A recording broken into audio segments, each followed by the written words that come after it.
Noel Boon's scream tore through the mountain silence as a swelling on his arm exploded. What came out wasn't pus or blood, it was silver. Pure, gleaming silver that had been growing inside his flesh like some kind of living thing. For 3 years he'd hidden in these mountains, running from the guilt of his brother's death in that collapsed mine. Now, God, or something darker, had marked him with metal born from his own body. Before we dive into Noel's impossible journey, hit that subscribe button and stick with me until the very end. Drop a comment telling me what city you're watching from. I want to see how far this story travels. Trust me, what happens next will blow your mind. Chosa. The pain started on a Tuesday. Noel Boon noticed it while splitting firewood, a dull throb in his left forearm like something pushing against bone from the inside. He ignored it.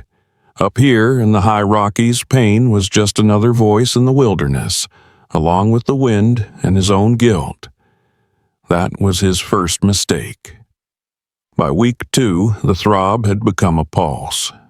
The skin over his forearm swelled tight and hot, turning an angry red that darkened to purple at the edges. When he pressed it, the flesh felt like an overstuffed sausage casing ready to burst.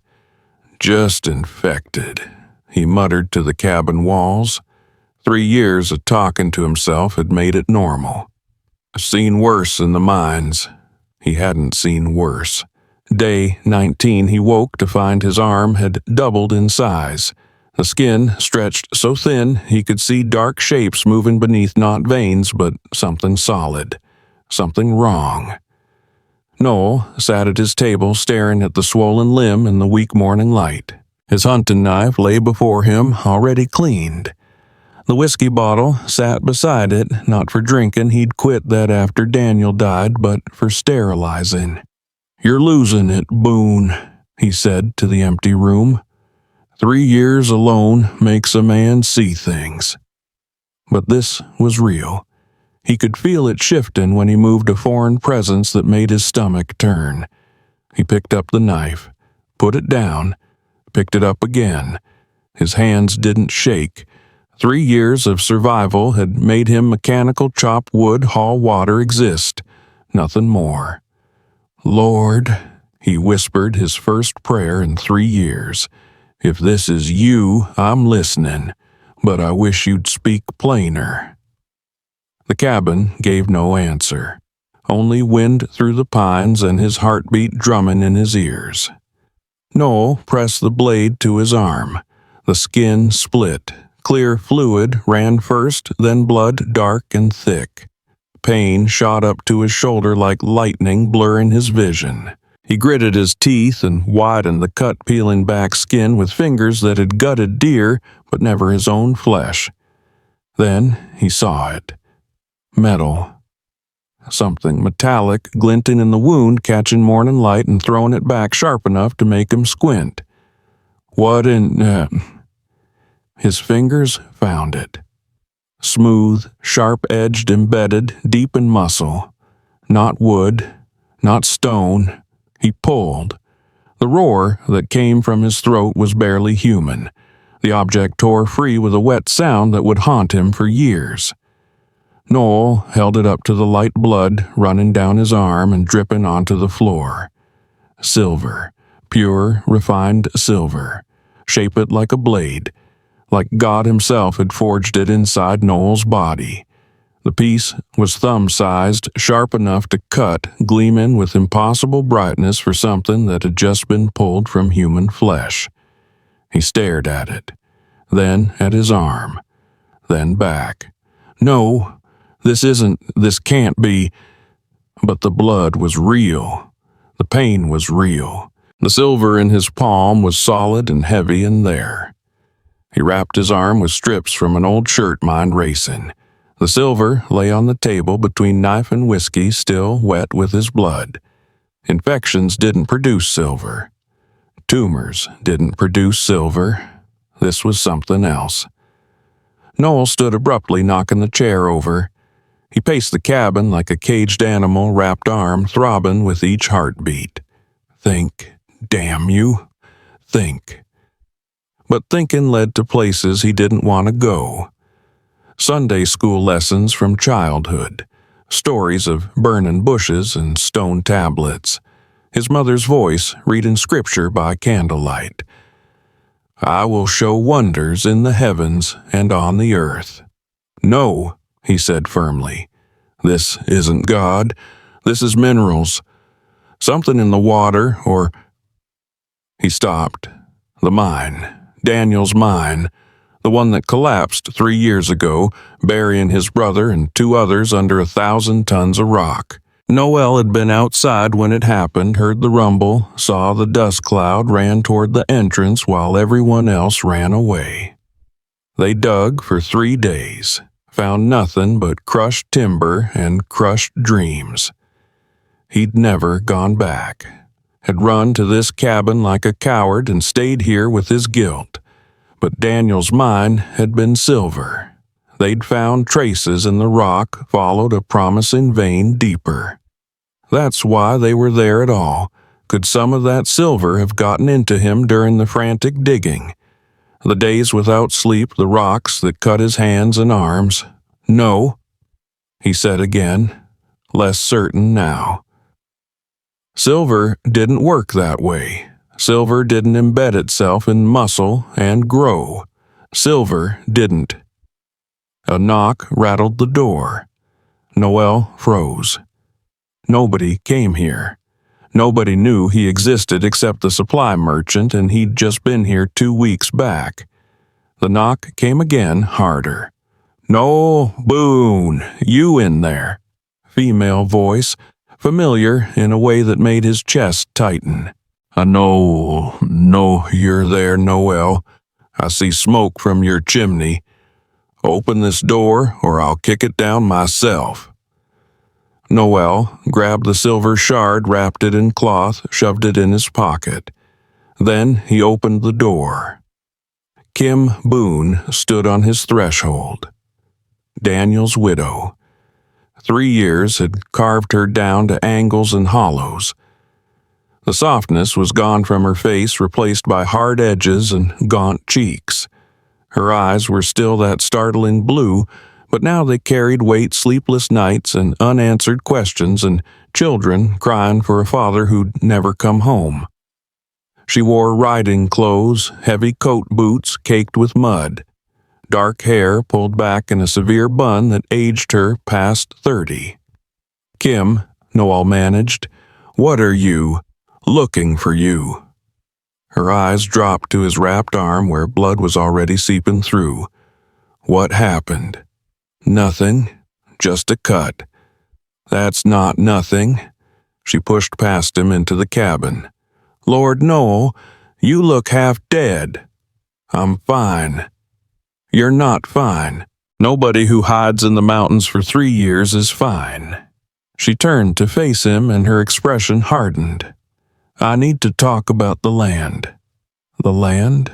Always the land. Kim, I don't want to.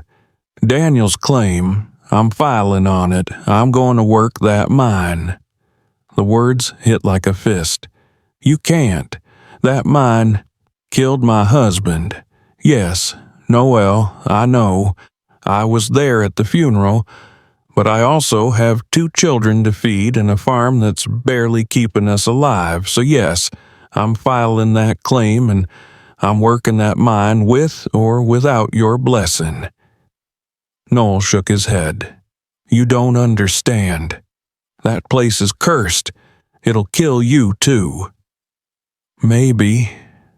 Her voice was flat dead. But at least I'll die trying to feed my family instead of hiding up here feeling sorry for myself. The words cut because they were true. Why tell me this? Noel asked. Because the claim was in Daniel's name. You're his only living relative. You have legal right to contest it. I wanted to tell you face to face that if you try to stop me, I'll fight you with everything I have. Which isn't much, but it's all I've got. They stared at each other across a small space. 3 years of silence heavy between them. 3 years of blame, never spoken but always felt. "I'd never stop you," Noel said quietly. "That claim is yours. Always should have been." Something shifted in Kim's face, surprise maybe, or suspicion. "You mean that?" "I mean it. I want nothing to do with that mountain. File your claim. I won't contest." Kim's shoulders dropped slightly like she'd been braced for a fight and didn't know what to do without one. "Thank you." "Don't thank me. I should have done this 3 years ago. Should have made sure you and the children were taken care of. Should have," his voice broke, "should have been me in that mine instead of Daniel." "Stop." Kim's voice was sharp. "Don't you dare. Daniel made his own choices. He knew the risks. I was supposed to be in there that day. I was supposed to check the support beams, but I was hungover, so Daniel went instead. He died because I was too drunk to do my job." The confession hung in the air between them. Noel had never said it out loud before, never admitted it to anyone, not even himself. Kim was quiet for a long moment. When she spoke, her voice was softer. "What happened to your arm, Noel, really?" Noel's hand went to his pocket, feeling the wrapped silver through cloth. He thought about showing her, thought about telling her everything, but what would he say? That silver was growing in his arm, that God had marked him, she'd think he'd lost his mind. Maybe he had. "Just an infection," he lied. "I'll live." Kim didn't look convinced. "I'm going to town tomorrow to file the claim. If you change your mind, I won't." She nodded and moved to the door, stopped with her hand on the frame. "Daniel loved you, you know, right up until the end. He didn't blame you for what happened. Maybe he should have. Maybe you should stop punishing yourself." Kim looked back at him. "The children ask about you, James especially. He barely remembers you, but he knows Uncle Noel was important to his father. Sarah's too young to remember at all. She's only 5 now." The mention of the children hit harder than any accusation. James would be 8 now. Sarah had been 2 when Daniel died, too young to understand why her father never came home. "How are they?" The question came out rough. "Surviving, like all of us." Kim's expression softened slightly. "James has been coughing for 2 months. Can't afford the doctor. Sarah needs new shoes. She's walking barefoot half the time because her feet grew out of the old ones. The farm barely produces enough to keep us fed, and the bank's threatening foreclosure if I don't make next month's payment." Each word was a hammer blow. While Noel had been hiding in his mountain cabin, Kim had been fighting alone to keep Daniel's children alive. "I'm sorry," he said. "I'm so sorry, Kim." "I don't need your sorry. I need—" She stopped herself. "Never mind. I'll see you in town maybe. Or maybe I won't." Then she was gone, leaving cold wind and colder truth behind. Noel stood in the empty cabin, one hand pressed against his wounded arm, the other clutching the impossible silver in his pocket. "Come back to the world," she'd said. But what if this thing in his arm was a sign he should stay exactly where he was? That night, Noel didn't sleep. He sat at the table with the silver shard in front of him, turning it over and over in the lamplight. He tried scratching it with his knife, it didn't scratch. Tried heating it in the lamp flame, it didn't melt. Tried everything he could think of to prove it wasn't real. It was real. Around midnight, his arm started burning. Not the surface deep inside like fever in the bone. He unwrapped the bandage with trembling fingers. The wound had closed. Impossible. It should have been infected, should have needed stitches. Instead, the skin had knit itself together overnight into a raised scar running the length of his forearm. But that wasn't what made his breath catch. The scar was silver. Not flesh-colored, not pink or red. Silver. A thin line of metal embedded in his skin like someone had welded wire to his arm. Noel touched it with his other hand. Expected cold metal, found warm skin. "What are you?" he whispered. The scar didn't answer. But when lamplight hit it, the gleam seemed to fill the entire cabin. Noel made his decision. He would go to town. Find someone who could explain this, a doctor, a priest, someone. Someone who could tell him if this was medical marvel or divine sign or proof he'd finally cracked. He dressed before dawn, gathered his few possessions, saddled his horse. The ride down took 3 hours, through narrow passes and swollen streams. Silver Creek hadn't changed. Same dusty main street, same weathered storefronts, same church steeple pointing at heaven like an accusation. But something felt different. Quieter, like the town was holding its breath. Noel tied his horse outside the land office and stood gathering courage. Through the window he could see people inside. One of them was Kim. He pushed the door open. The land office was packed. Prospectors and farmers lined the walls waiting while a bored clerk processed claims with mechanical efficiency. The air was thick with tobacco smoke and unwashed bodies, and the particular desperation of men gambling everything in holes in the ground.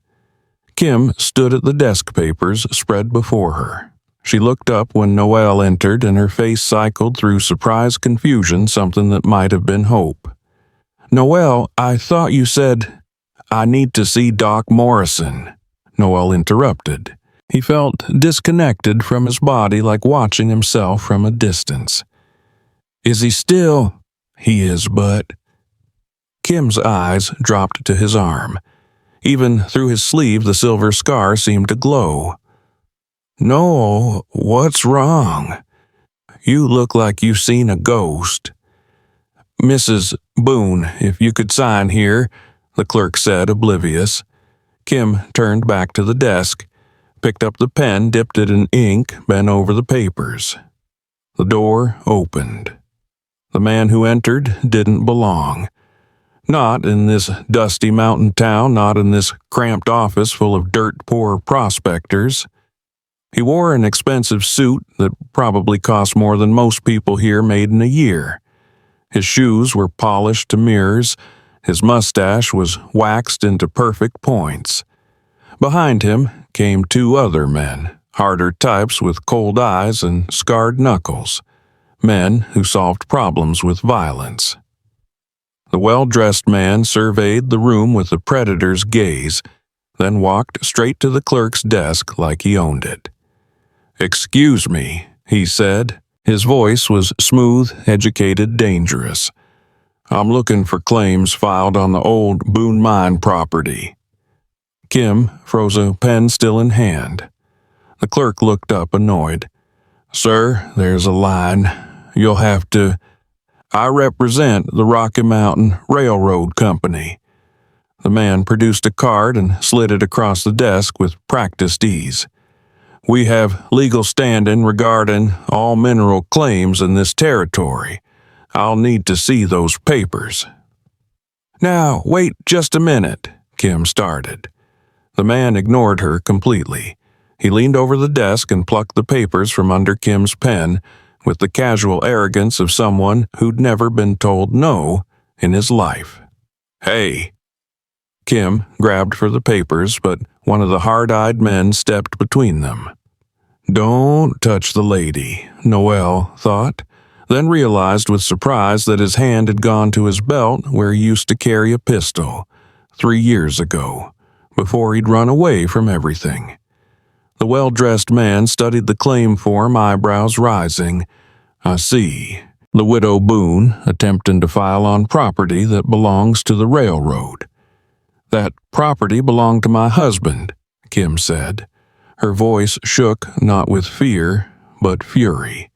And now it belongs to me and my children. I'm afraid not. The man folded the papers with deliberate care and tucked them into his jacket. According to the Treaty of 1858, all mineral rights in this region were ceded by the Ute tribe to the federal government, which granted them to the Rocky Mountain Railroad Company for development purposes. That's a lie, Noel heard himself say. Every head in the room turned. The well-dressed man's eyes narrowed. "Excuse me," Noel stepped forward. His hand went unconsciously to his arm to the silver scar beneath his sleeve. "I said that's a lie. The 1858 treaty guaranteed the Ute permanent mineral rights. The railroad tried to get Congress to overturn it and failed. That's public record." The man's smile was thin and sharp as a knife. "And you are Noel Boon. That mine you're stealing belonged to my brother." "Ah." The smile widened, showing too many teeth. "The brother who caused a mine collapse that killed 3 men. How convenient that you've appeared now that there might be money involved." The words hit like physical blows. Around the room, people murmured. Noel felt their eyes judging, condemning, finding him guilty. "I didn't cause that collapse," Noel said, but his voice lacked conviction even to his own ears. "Mr. Boon," the man said, "my name is Thaddeus Crane, Chief Legal Counsel for the Rocky Mountain Railroad. I have copies of all relevant treaties and land grants in my Denver office. If you wish to contest our claim, hire a lawyer and file suit. In the meantime, this property is under railroad protection. Any attempt to file claims or extract minerals will be considered theft and prosecuted accordingly." He turned to leave Kim's papers still in his pocket. "Give those back," Kim demanded. Crane paused at the door. "I'll file them with the territorial office. If your claim has merit, which it doesn't, you'll receive them back. Eventually." He glanced at his 2 men. "Gentlemen, please ensure Mrs. Boon understands the situation." One of the hard-eyed men stepped closer to Kim. "Lady, you should go home. Take care of your kids. Stop worrying about things that don't concern you anymore." "Don't you dare threaten me," Kim said. "Not a threat, advice." The man's smile didn't reach his eyes. "Accidents happen to people who fight the railroad. Your husband learned that lesson. Be a shame if your children had to learn it too." The room went silent. Noel felt something inside him snap. 3 years of guilt, 3 years of running, 3 years of being a coward had all crystallized into a single moment of clarity. He stepped between Kim and the railroad man. "You need to leave," Noel said quietly. "Now." The man laughed. "Or what?" "You'll fight me. You'll fight all of us. You couldn't even save your own brother, and you think—" Noel hit him. The punch came from 3 years of chopping wood, 3 years of survival, 3 years of rage he'd kept buried. It caught the man square in the jaw and dropped him like a stone.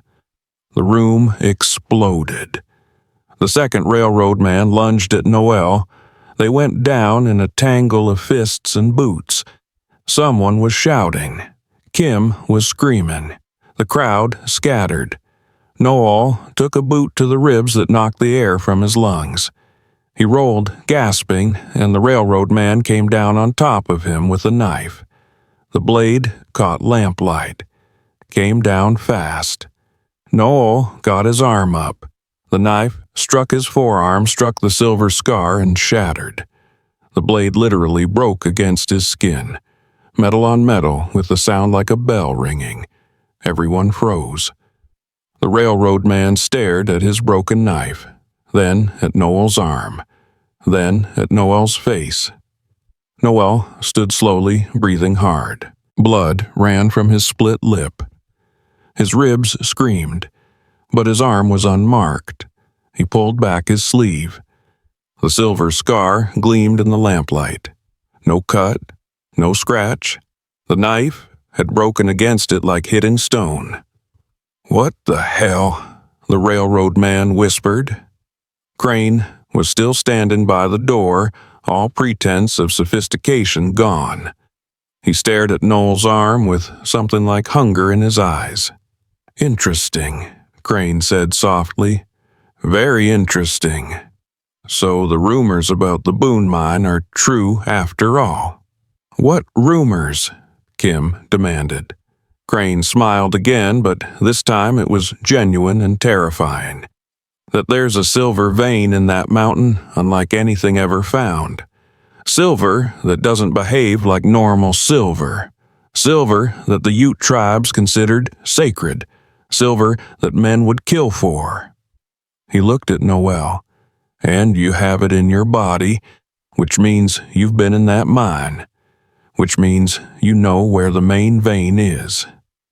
"I don't know anything," Noel said. "Liar." Crane stepped closer. "That scar didn't come from nowhere.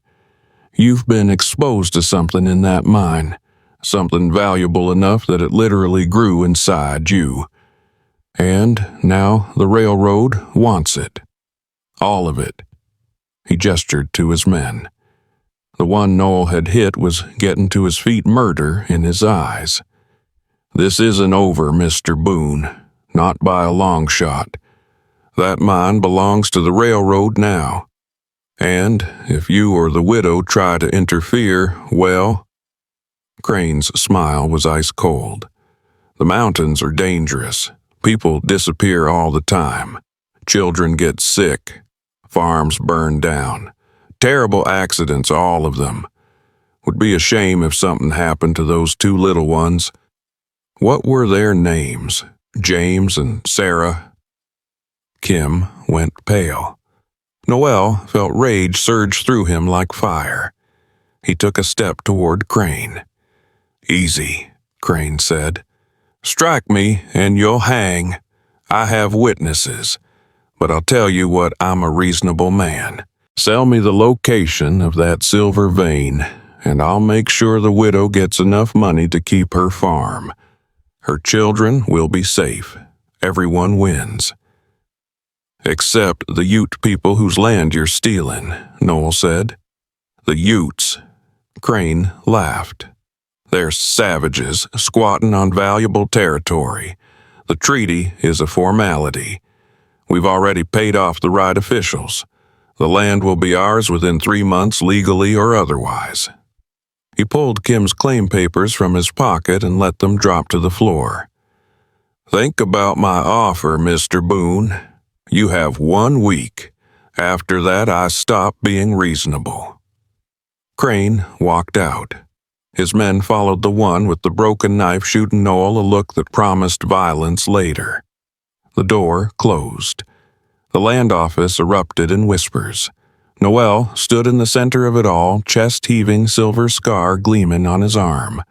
Around him, people stared, some with fear, some with greed, some with something like awe. Kim knelt and gathered her scattered papers with shaken hands. When she stood, tears streaked her face. "What have you done?" she whispered. "He threatened my children, Noel. He knows their names." "I know. You shouldn't have hit him. You shouldn't have..." She stopped, looked at his arm. "What are you..." "I don't know," Noel said honestly. "But I know what I'm not. I'm not running anymore." He bent and helped her gather the last of the papers. Their hands touched his scarred hers, trembling. "Listen to me," Noel said quietly. "That treaty Crane mentioned, it's a forgery. The real treaty is in the Ute agency records. I know because Daniel and I researched it before we filed our first claim. The railroad's been trying to steal this land for years, but they have no legal right. Even if that's true, Kim said, how do we prove it? We can't afford lawyers. We can't fight them. Maybe we don't fight them alone. Noel looked around the room at the other prospectors, the farmers, the townspeople. How many of you have had claims denied by the railroad? How many have been threatened? How many have lost land you paid for fair and square? Slowly, hands went up. One, then another, then a dozen. An old prospector spoke up. Railroad ran me off my claim last year, said it was on treaty land. When I tried to fight them, they burned my equipment. Had to come back to town with nothing. They did the same to my brother, another man said. Said he was trespassing, beat him so bad he can't work anymore. More voices joined in, a chorus of grievances of injustice of rage that had been simmering for years. Kim looked at Noel with something like hope in her eyes. You think we can actually fight 'em? I think we have to try. Noel rolled down his sleeve covering the silver scar. That mine killed Daniel.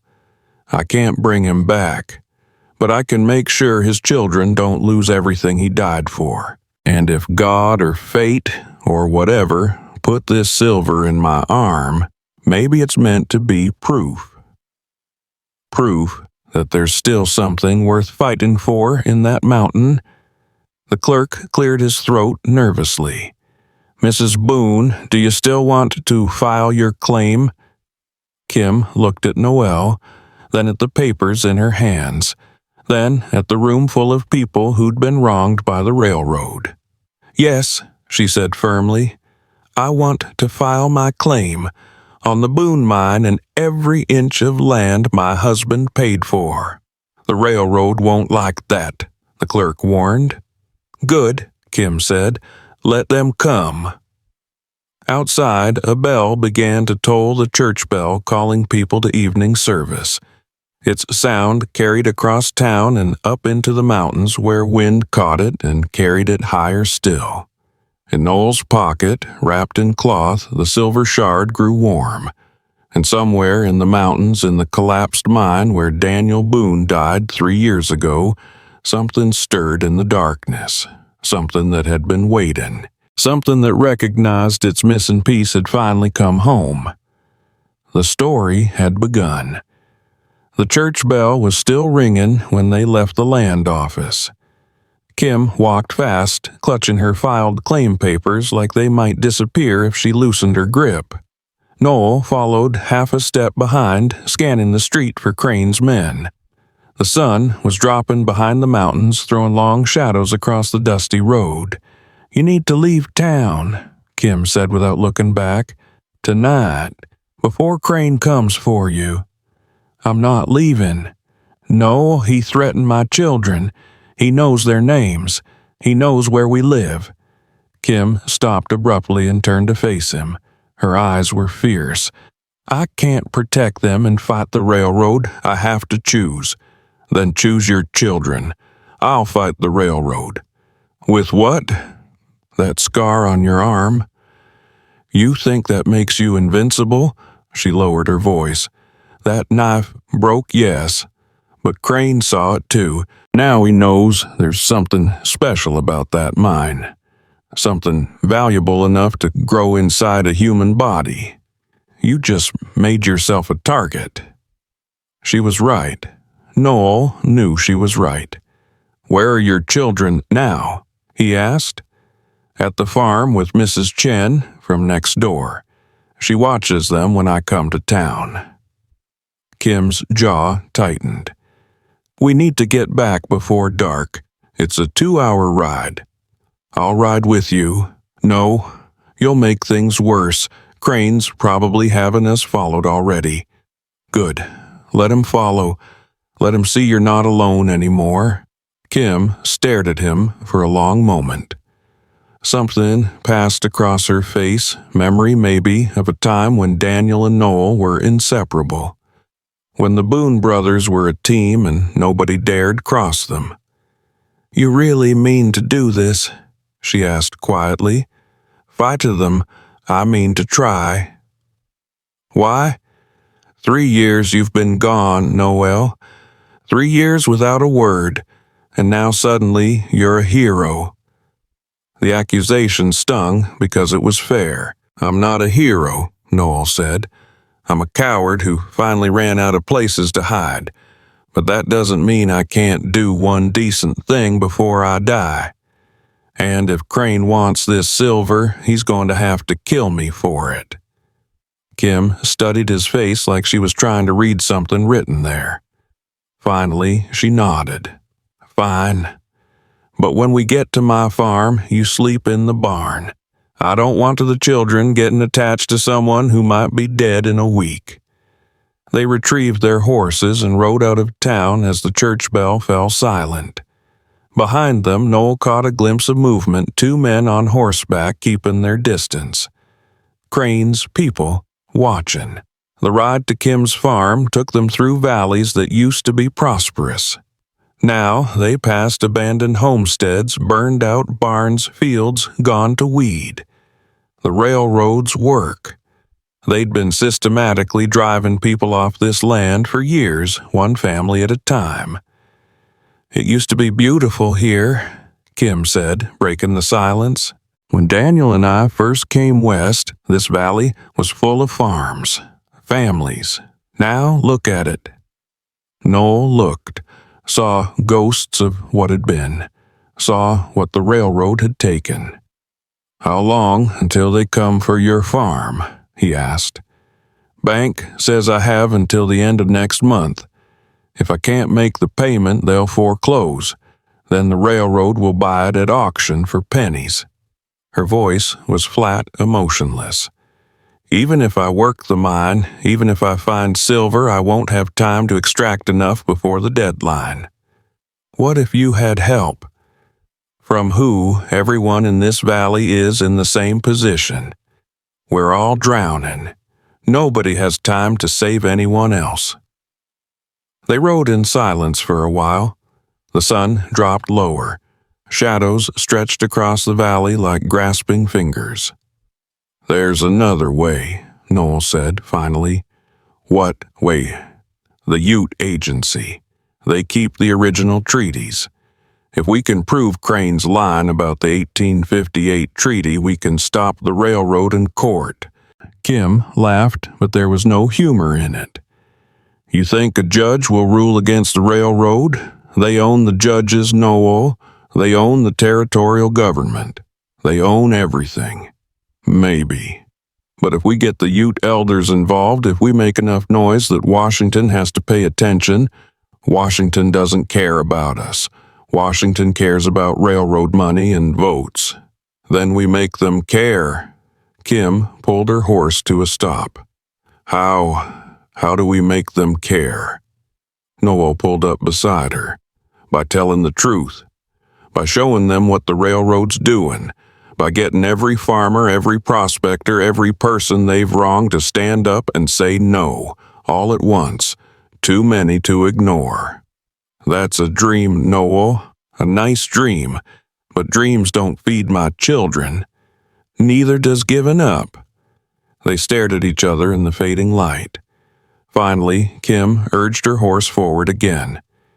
"The Ute Agency is 3 days north," she said, "through mountain passes that are already getting snow. Even if we made it there, even if the elders helped us, we'd still need lawyers, money, time we don't have. Then we find a way, or we die trying. Easy for you to say. You don't have children dependent on you." The words hit hard. Noel had no response to them. They rode the rest of the way in silence. Kim's farm appeared as the sun touched the horizon. It was smaller than Noel remembered, just a house, a barn, and a few acres of wheat that looked like it had seen better seasons. The house needed paint. The barn needed repairs. The whole place had the exhausted look of something barely surviving. 2 children exploded from the house as they approached. The boy was tall, for 8, all gangly limbs and wild brown hair. The girl was tiny blonde with Kim's blue eyes. "Mama!" the girl shrieked, running full speed.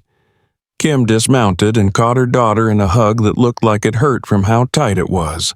The boy hung back, eyeing Noel with suspicion. "Who's that?" the boy asked. "This is your Uncle Noel," Kim said, still holding her daughter.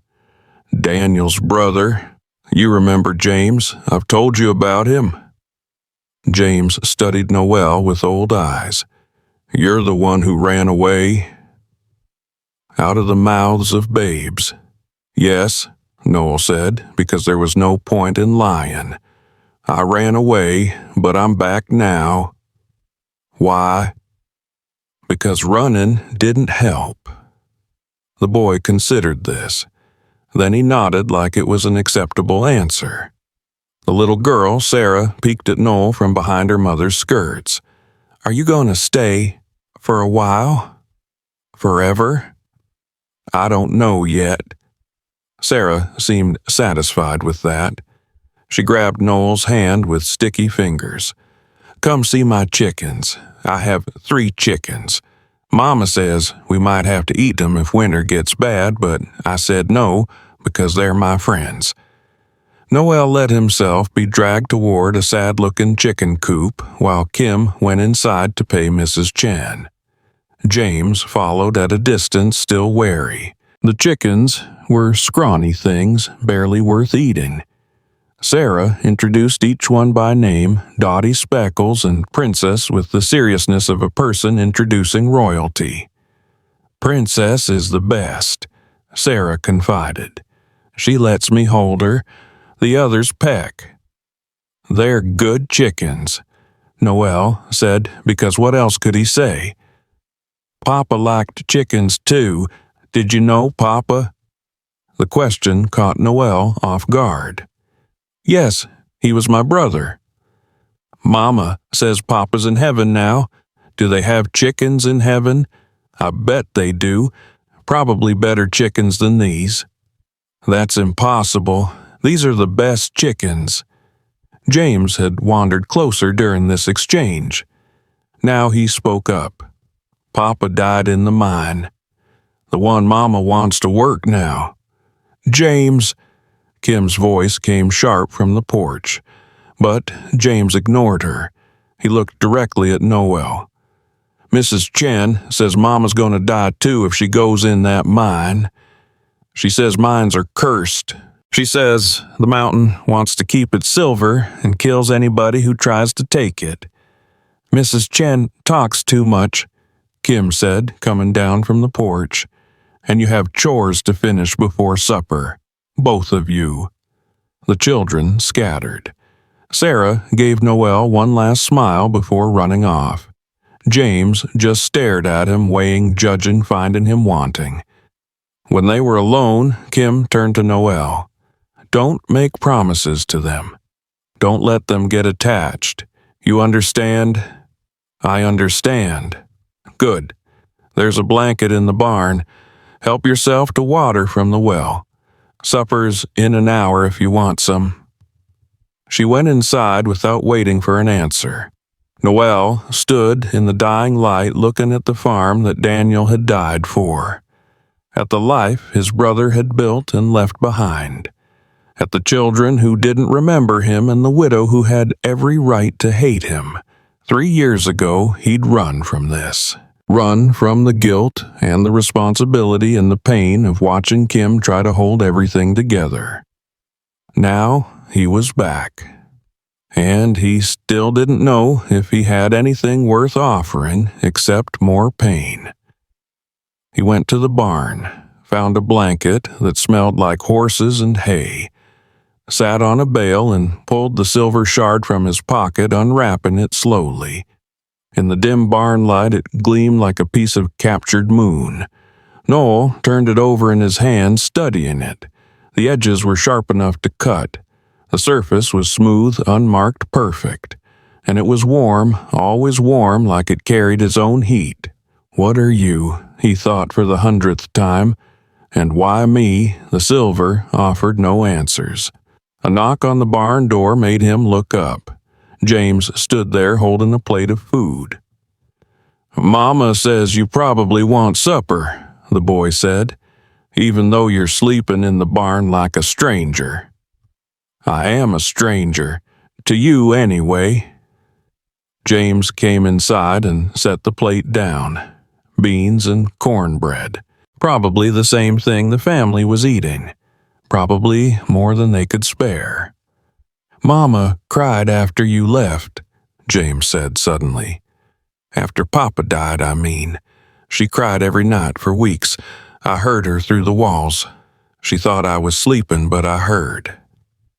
Noel didn't know what to say to that. James wasn't done.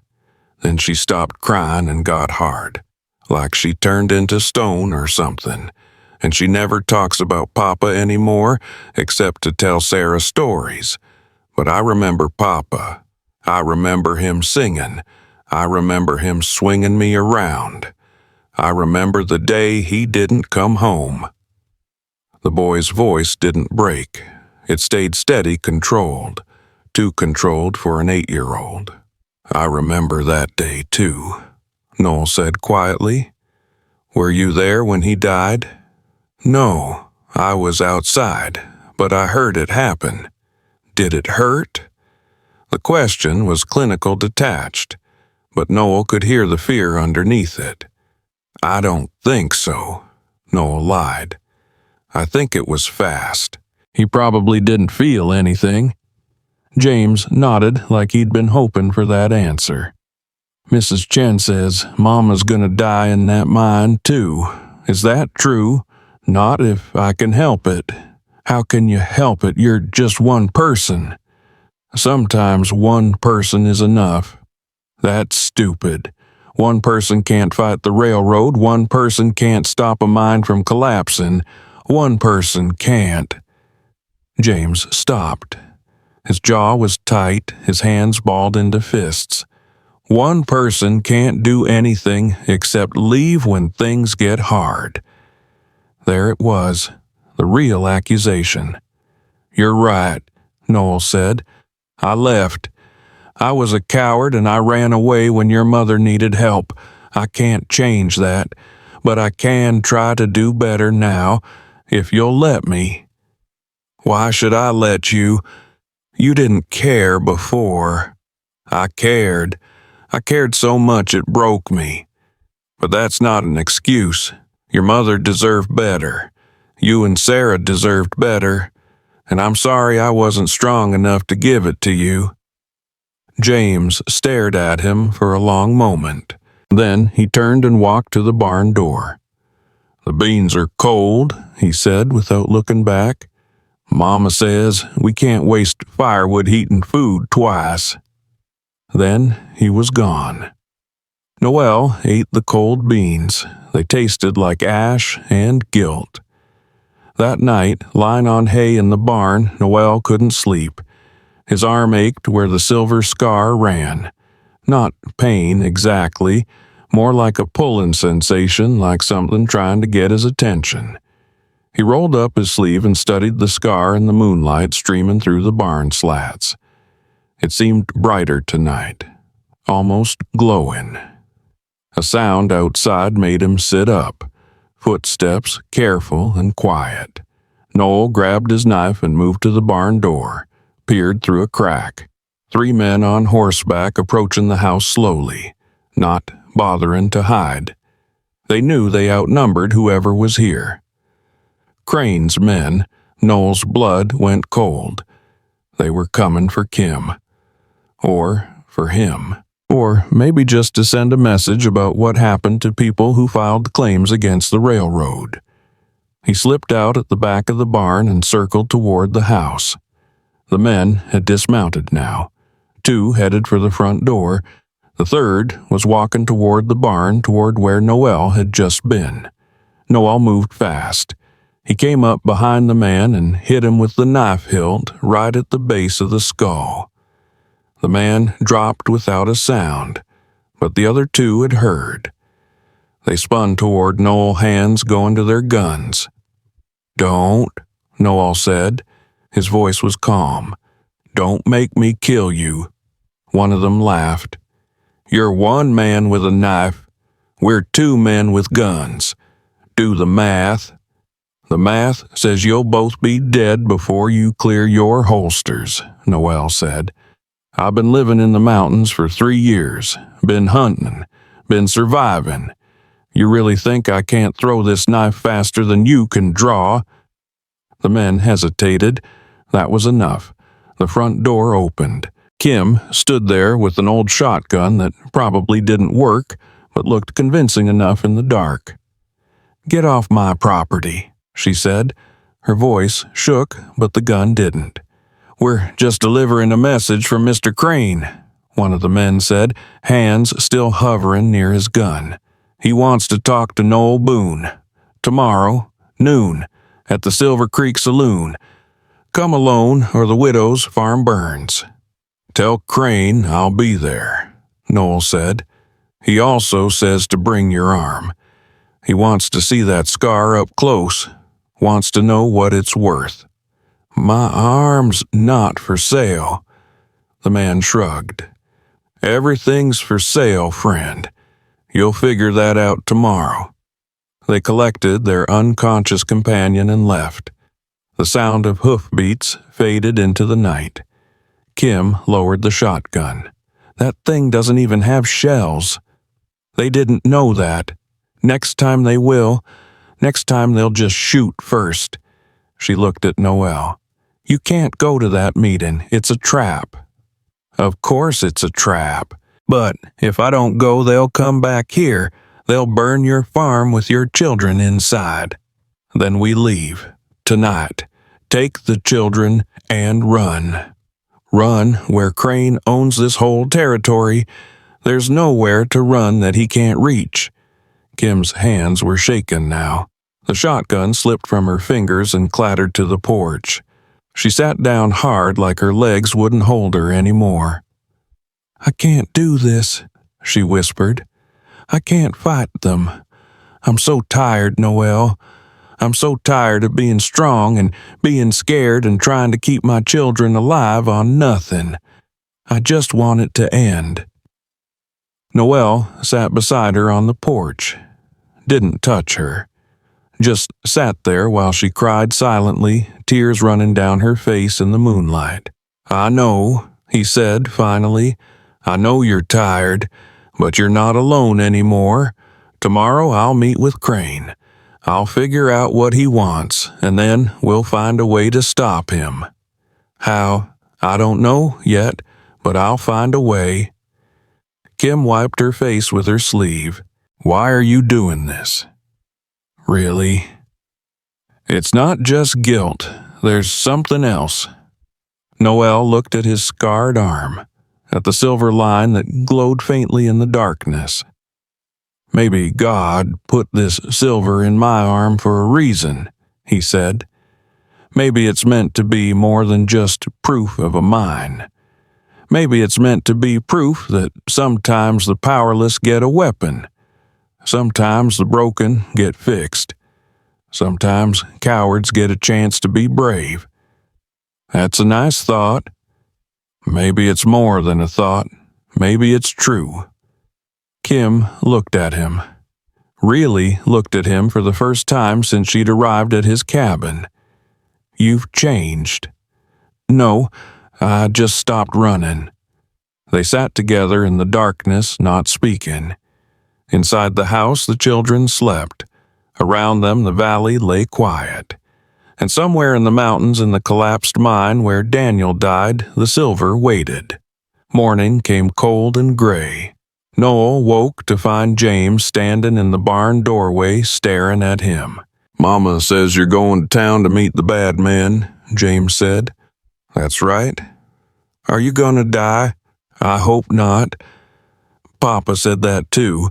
Before he went to the mine that last time, he said, "I hope not," when I asked if the mine was dangerous. Noel sat up. I'm not your Papa James. I can't promise I'll come back, but I can promise I'll try."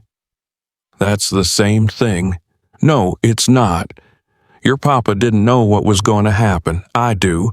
I know Crane's men want to hurt me. I know it's dangerous.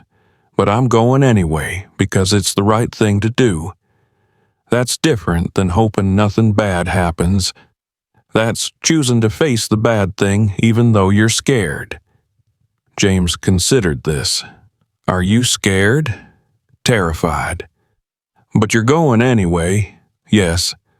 "That's stupid." "Probably, but it's the right kind of stupid." James almost smiled. Almost.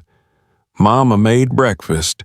She says you should eat before you go, because dead men don't need food, but living men do." Noel followed the boy into the house. Kim had made eggs, probably from Sarah's precious chickens, and more cornbread. The children ate silently while Kim and Noel avoided looking at each other. "I'll ride with you part of the way," Kim said finally. "Someone needs to witness if Crane tries anything." "No, you stay with the children. Mrs. Chen can watch them again. I'm coming." "Kim, don't argue with me, Noel Boon. I've buried one brother already. I won't bury another without knowing exactly what happened." They left an hour later. Mrs. Chen arrived to watch the children. Sarah cried and clung to Kim's legs. James just watched from the porch, face unreadable. The ride to town was tense. They didn't talk, just rode side by side through the cold morning watching for Crane's men. They were half a mile from town when the rider appeared. He came from the tree line moving fast. Not one of Crane's people. Someone else. Someone riding like the devil was chasing him. As he got closer, Noel saw he was young, maybe 20, and native. Ute, probably from the way he dressed and wore his hair. The rider pulled up hard when he saw them. His horse was lathered, exhausted. "You're the Boons?" he asked, breathing hard. "I'm Kim Boon. This is Noel. What's wrong?" "I'm Henry Blackfeather, from the Ute Agency. I've been looking for you since yesterday." He glanced over his shoulder like checking for pursuit. "You filed a claim on the old Boone mine." "How do you know that?" Kim asked. "Because Crane filed a counterclaim within an hour at the territorial office in Denver, claiming the land belongs to the railroad under the 1858 treaty." Henry's jaw tightened. "The treaty, that's a lie." Noel leaned forward in his saddle. "You know it's a lie. Everyone at the agency knows. The railroad forged that treaty 5 years ago. Changed the language, changed the terms, changed everything. The real treaty is locked in our records office. Has been for 70 years. "Can you prove it?" Kim asked. "I can bring the elders. We can testify in court, but—" Henry hesitated. "It won't matter unless you have a judge who'll listen, and Crane owns every judge in this territory. Then we go over their heads. We go to Washington. That takes months, years maybe, and money you don't have." Henry looked between them. "There's another way, a harder way." "Tell us," Noel said. "Unite the tribes with the miners. The Ute people have been fighting the railroad for years, so have the miners and farmers. But we've been fighting separately, divided. That's how Crane keeps winning. He fights us one at a time, and we fall one at a time." Henry's eyes were fierce. "But if we stood together, all of us, native and white, poor and powerless, if we made enough noise, caused enough trouble, Washington would have to pay attention." "You're talking about an uprising," Kim said. "I'm talking about justice." "About people standing up for what's theirs." Noel felt something stir in his chest. Hope, maybe, or something stronger. "How do we start?" he asked. "First, we need proof, the real treaty.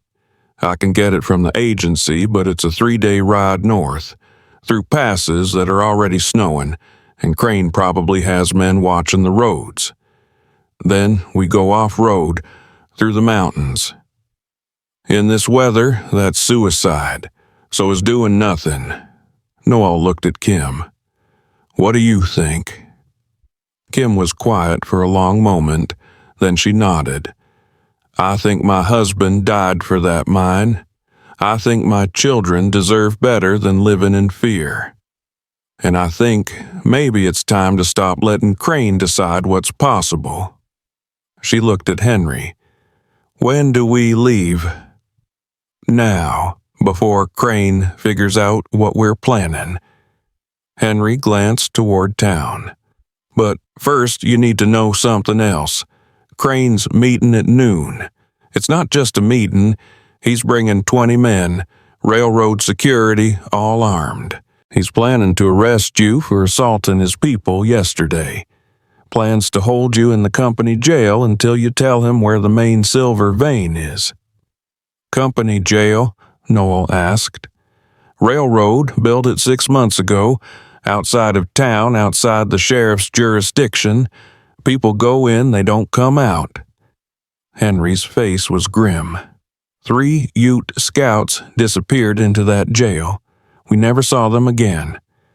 Kim went pale. "Then we don't go to the meeting." "If we don't, Crane burns your farm tonight," Noel said, "with your children in it." "So what do we do?" Noel thought fast. "We split up. Kim, you take Henry, ride north, get that treaty. I'll go to the meat and stall Crane long enough for you to get clear." "That's suicide," Henry said. "Maybe, but it's the only way. If Crane thinks I'm cooperating, he'll leave Kim's farm alone. That buys us time. And when he realizes you're stalling, when he realizes Kim's gone north, then I'll figure something out." Kim grabbed his arm. "No, I won't let you walk into a trap alone. You don't have a choice. Your children need you alive. They need you to get that treaty and fight for their future." Noel pulled his arm free. "This is what I should have done 3 years ago. Let me do it now." They stared at each other. Kim's eyes were bright with unshed tears. "Damn you, Noel Boon," she whispered. "Damn you for making me choose." "You're not choosing. I already chose for you." He turned his horse toward town. "No." He looked back one last time. "Bring back that treaty," he said. "Make my brother's death mean something. And if I don't make it out of that jail, make sure my silver scar means something too. Use it as proof. Show people what Crane's willing to do for that mine. Promise me." Kim's face crumpled. "I promise." "Good. Now ride, both of you, and don't look back." He kicked his horse into a gallop before she could argue. Behind him, he heard Kim's sob quickly stifled. Heard Henry say something low and urgent. Heard the sound of 2 horses heading north away from town toward the mountains. Noel rode alone toward Silver Creek, toward Crane's trap, toward whatever came next. His silver scar burned like a living brand. And deep in his pocket, the silver shard had grown so hot it was almost painful to touch. Almost like it was trying to warn him. Almost like it knew what was coming. The town appeared ahead, quiet and waiting, like a mouth ready to swallow him whole. Noel didn't slow down. He'd spent 3 years running. Today he rode toward the thing he feared most. Today he'd finally stand his ground. Whatever happened next, at least he'd die trying. The Silver Creek saloon was empty when Noel arrived. Not a good sign. Empty meant Crane had cleared it out. Empty meant this was going to be worse than he'd thought. Noel tied his horse outside and pushed through the swinging doors. His hand instinctively went to his hip where a gun should have been. But he'd left his weapons 3 years ago, along with everything else. Now he had nothing but the silver scar on his arm and whatever courage he could scrape together. The saloon was dark shutters closed against the midday sun.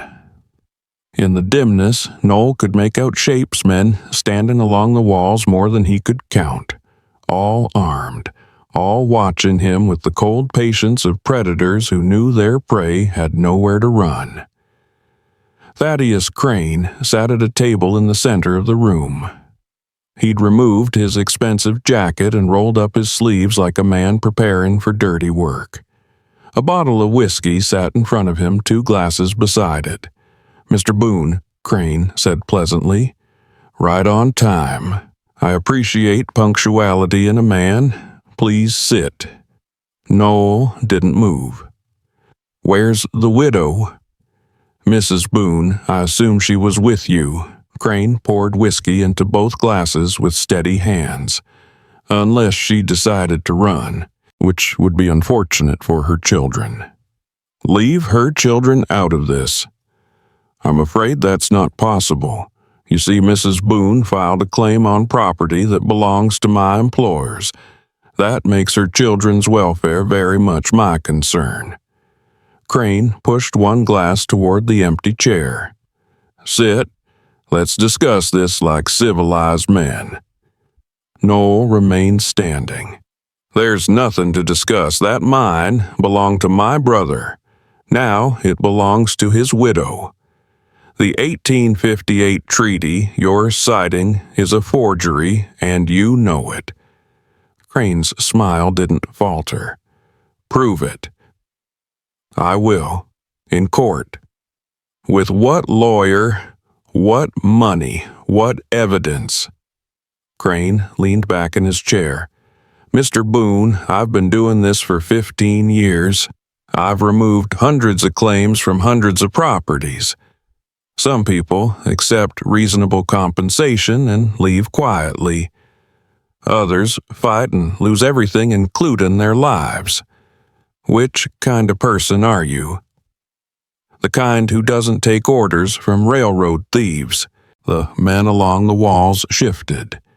Hands moved closer to weapons. Crane held up one hand and everyone froze. "I'm trying to help you, Mr. Boon. That scar on your arm, the silver in your body, it proves there's something extraordinary in that mine. Something worth far more than the pittance you'd make working it yourself. My employers are prepared to offer substantial compensation for information about where you were exposed to that silver. Enough money to set up Mrs. Boon and her children for life. Enough to ease your conscience about your brother's death. My conscience isn't for sale. Everything is for sale. The question is price." Crane took a sip of whiskey. "Let me tell you what happens if you refuse. First, Mrs. Boon's farm will be foreclosed within the week. I've already spoken to the bank. Second, any attempt to work the mine will result in arrest for trespassing on railroad property. Third, and this is the important part, accidents will start happening. Barns will burn. Children will get sick from poisoned wells. Windows will break in the night. And one day, maybe Mrs. Boon will have a tragic accident while riding home from town. These things happen in the frontier, you understand. It's dangerous out here." Noel's hands clenched into fists. "You threatening to kill a widow and her children?" "I'm explaining consequences. There's a difference." Crane set down his glass. "Or you could avoid all that unpleasantness by simply showing us where in the mine you were exposed to that silver. One piece of information and everyone lives happily ever after." "I don't know where it came from. The mine collapsed 3 years ago. Everything's buried." "Liar." Crane's voice went cold. That silver didn't grow in your arm by accident. You were exposed to something specific, something concentrated, and I want to know where." "I told you." Crane snapped his fingers. Two men grabbed Noel from behind, slamming him into the chair. One held his arms, while another forced his left forearm flat on the table. "Let me show you something," Crane said conversationally. He reached into his jacket and pulled out a thin-bladed knife. "This is called a fillet knife. Fishermen use it to remove skin from fish. Very precise tool." He placed the blade against Noel's scarred arm. "I'm going to count to 3. If you don't tell me what I want to know, I'm going to see how deep that silver goes. 1, go to hell. 2, I don't know anything. 3. The knife pressed down. The blade snapped. It didn't just break, it shattered. Pieces of steel flew across the room like shrapnel. One shard embedded itself in the wall. Another cut Crane's cheek, drawing blood.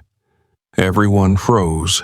Crane touched his bleeding face, staring at his fingers in disbelief. Then he looked at Noel's arm. The skin was unmarked. The silver scar gleamed like it had been polished. "Impossible," Crane whispered. Noel wrenched free from the men holding him. "I told you, I don't know what this is, but it's not going to give you what you want." Crane's expression shifted from shock to something darker. Hunger, greed. "It doesn't matter. If we can't extract information from you, we'll extract the silver itself. All of it." He gestured to his men. "Take him to the facility. Tell Dr. Marsh we have an interesting case for him. See if he can remove that scar without killing the patient. And if the patient dies," Crane shrugged, "well, we'll still have the sample." 4 men converged on Noel. He fought, but they had numbers and weapons. Someone hit him from behind and the world exploded into stars and pain. When his vision cleared, his hands were bound with rope. They were dragging him toward the back door. "Wait," Crane called out. "Where's the widow?" One of the men hesitated. "She wasn't with him when he rode in." "Find her. Search the farm. If she's not there, search the roads. She knows too much now. We can't let her reach the territorial office with complaints about forged treaties."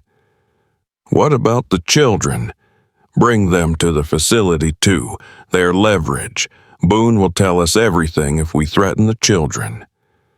Rage surged through Noel like wildfire. He lunged against his captors, nearly breaking free. "You touch those children, and I'll kill you. I swear to God, I'll—" Someone hit him again. Harder this time. Darkness took him.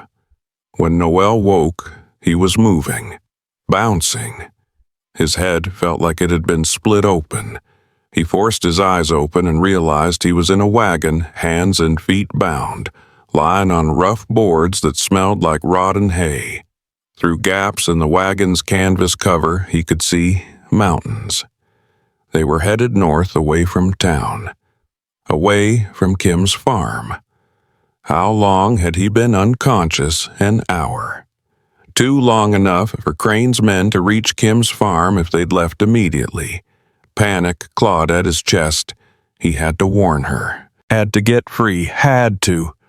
The wagon hit a rut, and Noel's head smacked against the boards. Fresh pain exploded through his skull. "He's awake," someone said from the front of the wagon. The wagon stopped. Heavy footsteps, then the canvas pulled back. 2 of Crane's men looked down at him. "Boss says you're awake, you walk," one said. "Easier than dragging your carcass."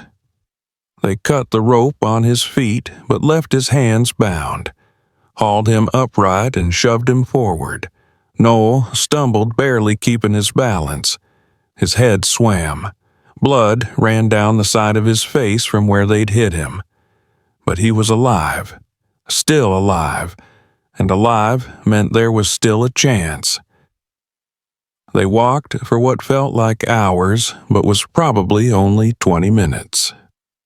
The facility Crane had mentioned appeared through the trees, a collection of rough buildings surrounded by a high fence, guard towers at the corners, armed men patrolling. A prison. Crane had built a prison in the middle of nowhere, and nobody knew about it, or nobody cared. They took Noel to the largest building and threw him into a cell. Just a room with iron bars and a dirt floor. No windows. No light except what filtered in from the hall. The door clanged shut. Footsteps retreated. Noel sat in the darkness, breathing hard, trying to think. His hands were still bound. His head throbbed. And somewhere out there, Kim was riding north with Henry, completely unaware that Crane had sent men after her. He had to get out, had to warn her. But how hours passed, or maybe minutes. Time lost meaning in the darkness. Then, voices in the hallway. Multiple people approaching. The cell door opened. 2 guards entered along with a thin man in a blood-stained apron who carried a leather bag that clinked with metal instruments. "Mr. Boon," the thin man said. His voice was cultured, educated. "Wrong for this place." "I'm Dr. Marsh. Miss her. Crane has hired me to examine your unusual condition. I'm not letting you touch me. I'm afraid you don't have a choice." Marsh set his bag on the floor and began removing instruments. Scalpels, saws, things Noel didn't want to identify. Mr. Crane wants to know how deep the silver penetrates, whether it's attached to bone or simply embedded in tissue, whether it can be safely removed or whether we'll need to take the entire arm. "You're insane. I'm a scientist, and you're a fascinating specimen." Marsh selected a scalpel. "Hold him down." The guards grabbed Noel, forced him against the wall. One held his arms while the other yanked up his sleeve, exposing the silver scar. Marsh approached with the scalpel. "Let's see what we're working with, shall we?" The blade touched Noel's skin, and his arm erupted in light. The silver scar blazed like the sun so bright everyone cried out and stumbled back. Noel felt heat surge through his body, through his blood, through every nerve and bone. The ropes binding his wrists burned away like paper. The light faded as quickly as it had come. Noel stood, free, hands unbound, the silver scar glowing faintly on his arm. The guards and doctor lay on the floor, shielding their eyes, temporarily blinded. He didn't wait. He ran. Out of the cell, down the hallway. Someone shouted behind him. Footsteps pounded in pursuit. Noel burst through a door and found himself in a corridor lined with more cells. Inside them, faces appeared at the bars. Hollow-eyed prisoners. Ute people, mostly. Men and women. Crane had disappeared. "Please," someone called out. "Please help us." Noel wanted to. God, he wanted to. But more guards were coming. And if he didn't escape now, didn't warn Kim, they'd all die anyway. "I'll come back," he promised. "I swear I'll come back." He ran. Found a door leading outside. Crashed through it into cold mountain air. The compound was chaos. Guards running everywhere, shouting, trying to figure out what was happening. Noel stayed low, moving between buildings, heading for the fence. A guard spotted him, raised a rifle. "Stop." Noel didn't stop. He ran harder, expecting the bullet any second. It didn't come. The guard was still shouting but not shooting. Crane must have given orders to take him alive. That was a mistake. Noel reached the fence. It was 8 feet of rough timber topped with barbed wire. Impossible to climb quickly. So he didn't climb. He grabbed a fence post and pulled with all the strength 3 years of mountain survival had given him. The wood was old weathered. It cracked, splintered, broke. Noel squeezed through the gap just as guards reached him. Hands grabbed at his legs, but he kicked free and ran into the forest. Behind him, men shouted, dogs barked. The hunt had begun. But Noel knew these mountains, had lived in them for 3 years, and he was running toward something now not away.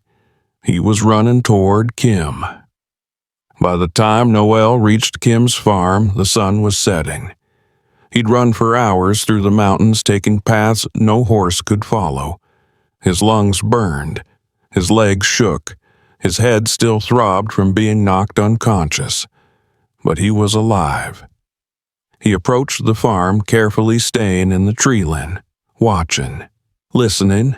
Everything looked normal, too normal. Then he smelled smoke. Not wood smoke from a cooking fire, something else, something bigger. Noel moved closer, and his blood turned to ice. The wheat field was burning, not wildly, not out of control, deliberately. Someone had set fires in a careful pattern designed to destroy the crop without spreading to the house. And standing in the middle of it all, watching his work with satisfaction, was one of Crane's men.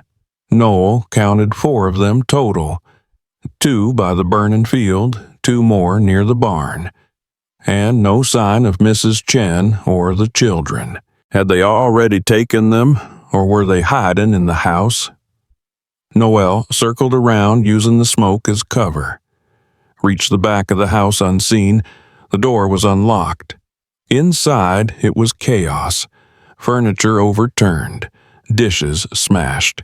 Signs of a struggle. "Mrs. Chen," Noel called quietly.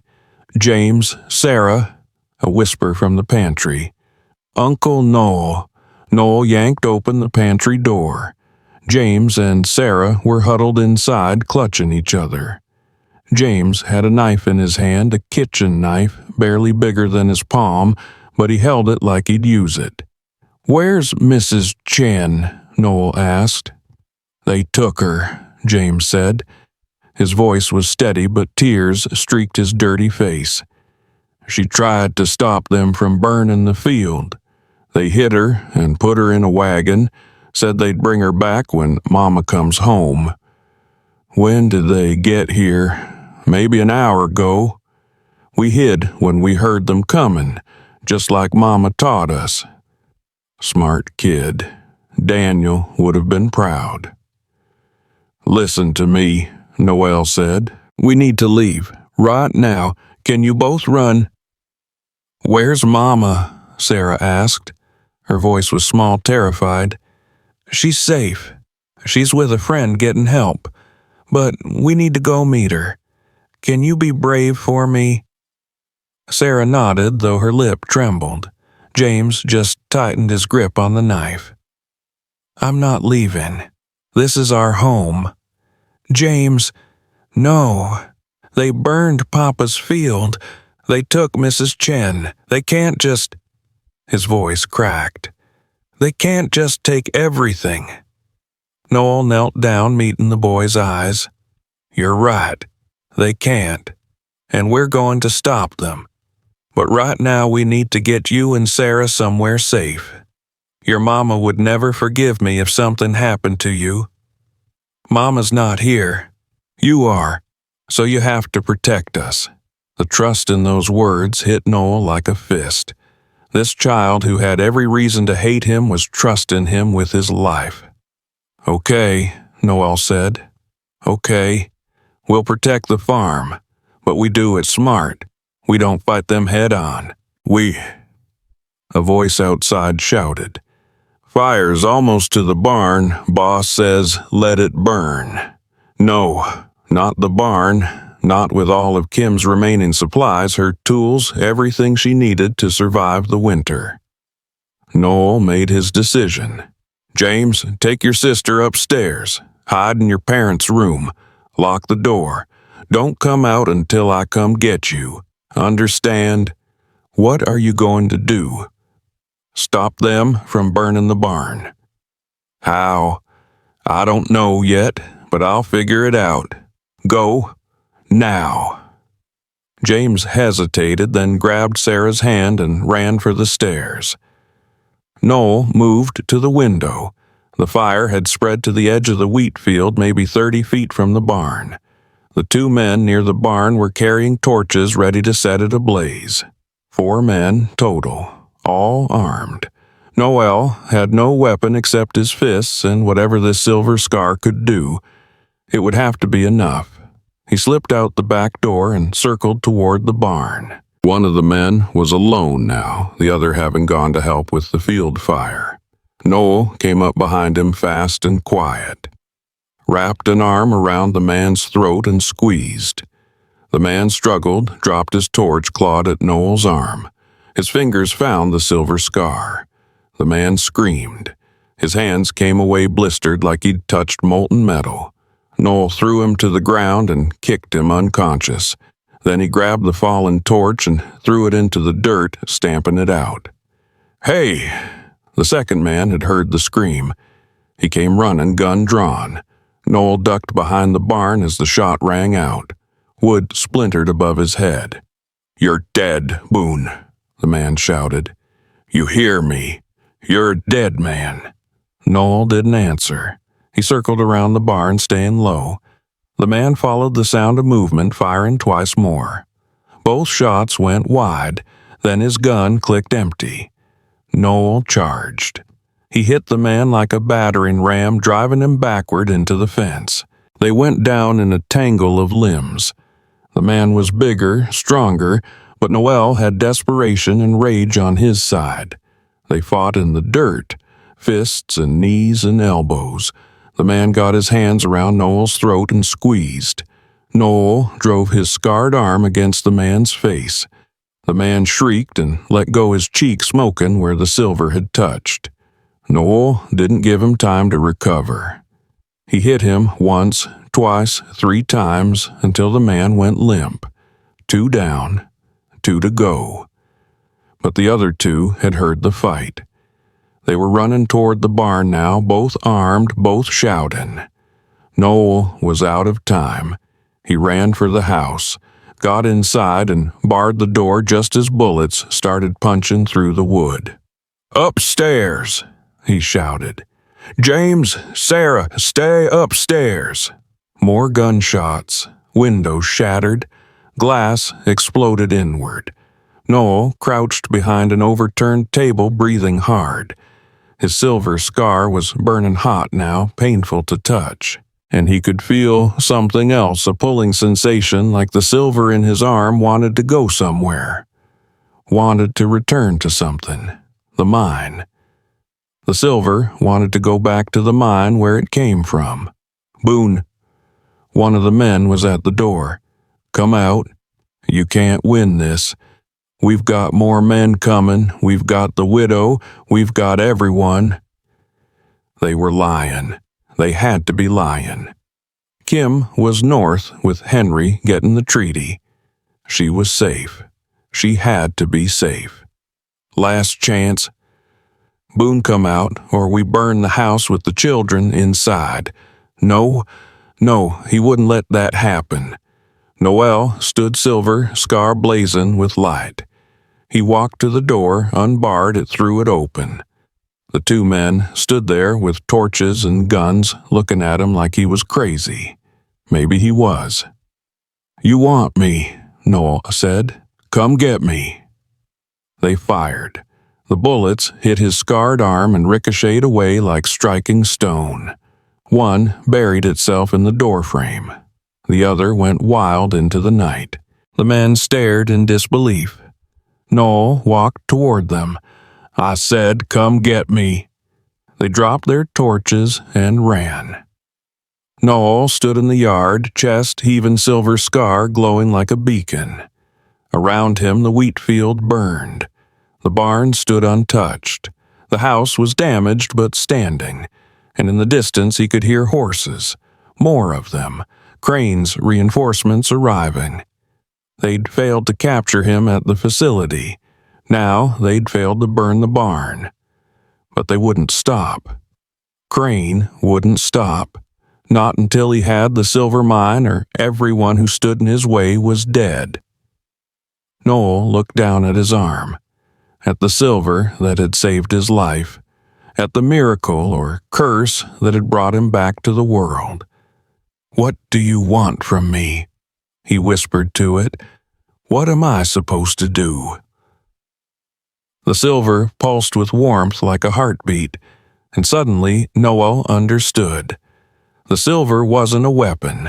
It was a promise that even the broken could be made whole, that even the powerless could stand against injustice, that even one man scarred and afraid could make a difference if he refused to run. He'd spent 3 years running from Daniel's death, 3 years punishing himself for surviving when his brother didn't. But maybe that was the point. Maybe he'd survived for a reason. Maybe this moment right here, right now, was what he'd been saved for. To stand, to fight, to protect the family his brother had left behind. Noel looked up at the house, at the window where James and Sarah were watching. He raised his scarred arm so they could see the silver gleaming in the firelight. "I'm not running anymore," he shouted to the darkness, to Crane's men, to whatever was coming. "You hear me? I'm not running. This is where I make my stand." The horses were getting closer. Noel didn't move. He stood in the yard of his brother's farm, silver scar blazing, and waited for what came next. Let them come. He was done running. The horses came through the smoke like demons through hellfire. Noel counted 6 riders, maybe more, behind them. They pulled up hard when they saw him standing there, arm blazing with silver light. For a moment, nobody moved. The riders stared. Noel stared back. Then someone fired. The bullet struck Noel's shoulder, his right shoulder, not the scarred arm, and spun him sideways. Pain exploded through his body. He hit the ground hard, tasting blood and dirt. Not invincible then. The silver protected his left arm, nothing more. He could die. He was going to die. "Hold fire!" someone shouted. "Crane wants him alive." Noel tried to stand. His shoulder screamed. Blood soaked through his shirt, hot and wet. The world tilted dangerously. Boots hit the ground. Multiple men approaching. Noel's vision blurred at the edges. "Get the children," another voice commanded. "Burn what's left, and let's get out of here before the whole valley sees this fire." No, not the children. Noel forced himself to his knees. His scarred arm was still glowing, pulsing with light that seemed to be keeping him conscious when he should have passed out from blood loss. "Stay down," one of Crane's men said, pointing a rifle at Noel's head. "You've caused enough trouble." "James!" Noel shouted toward the house. "Run! Take Sarah!" And the rifle butt caught him across the face. Noel went down again, this time tasting copper and feeling teeth loosen. Through the ringing in his ears, he heard the front door crash open, heard James scream, heard Sarah crying. "Got 'em!" someone called out. "2 kids just like Crane said." Noel tried to rise again. Couldn't. His body wasn't responding anymore. The silver scar pulsed frantically like it was trying to heal him but couldn't work fast enough. "Please," he gasped. "Don't hurt them. They're just children." "Should have thought of that before you embarrassed Mr. Crane," the man with the rifle said. He gestured to the others. "Load 'em in the wagon. The kids, too. Marsh can patch 'em up enough to talk. After that..." He shrugged. They dragged Noel toward a wagon. He fought, but his body wouldn't obey. Blood loss and pain were winning. The silver scar's light was fading. He was fading. "Uncle Noel," James's voice high and terrified. "Let me go. Let me." the sound of a slap. James went silent. Rage gave Noel one last surge of strength. He wrenched free from his captors and lunged toward the boy. Someone shot him again, this time in the leg. Noel collapsed screaming. The pain was white-hot, all-consuming. He couldn't think through it, couldn't breathe through it. "Stupid bastard," the rifleman muttered. "Now we gotta carry him." They threw Noel into the wagon like a sack of grain. Through his blurred vision, he saw them toss James and Sarah in after him. James immediately crawled to Noel's side. Uncle Noel, wake up, please, wake up." "I'm awake," Noel managed. Each word was agony. "Are you hurt? Is Sarah—" "We're okay, but you're bleeding. You're bleeding really bad." "I know." Noel tried to sit up. Failed. His leg was useless. His shoulder was worse. And the cold, creeping through his body, told him he didn't have much time. "Listen to me, James. When they stop the wagon, when they're not watching you, take Sarah and run. Don't look back. Don't try to help me. Just run." "No, I'm not leaving you. You have to. You have to survive. For your mother. For Sarah. Promise me." James's face was streaked with tears and dirt. "You promised Mama you'd protect us. You can't die. You promised." The wagon lurched into motion.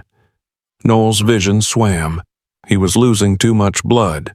The silver scar was still trying to heal him, but bullet wounds were beyond whatever power it held.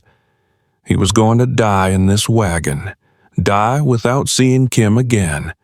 Without keeping his promise. Without making any of this mean something. "I'm sorry," he whispered. "I'm so sorry, James. I tried. I really—" Thunder cracked overhead. No, not thunder. Hoofbeats, dozens of them coming fast. The wagon jerked to a stop. Shouts erupted outside, then gunfire, lots of it from multiple directions. "It's an ambush," someone screamed. "Fall back! Fall back!" More shots. Men crying out. Horses screaming. Chaos.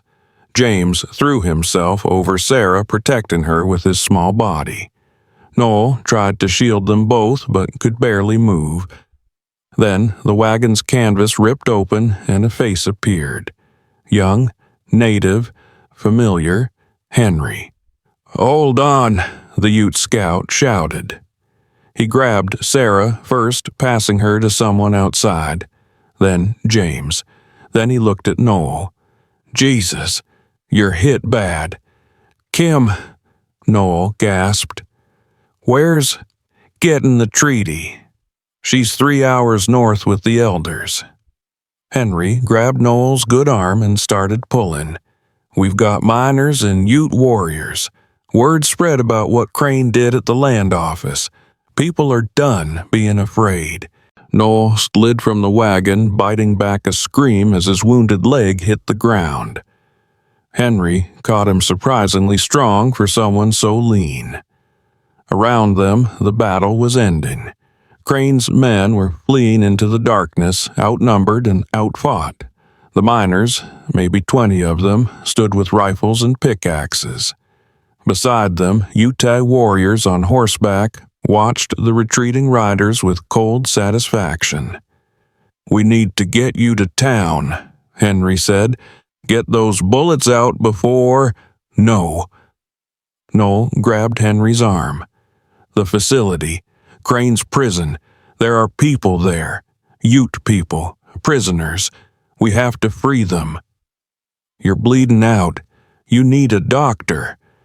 "They need freedom more than I need a doctor." Noel met Henry's eyes. "You came back for me. Now I'm asking you to come with me. Help me free your people. Then you can let me die." Henry stared at him. Then he nodded slowly. "You're either the bravest man I've ever met, or the stupidest."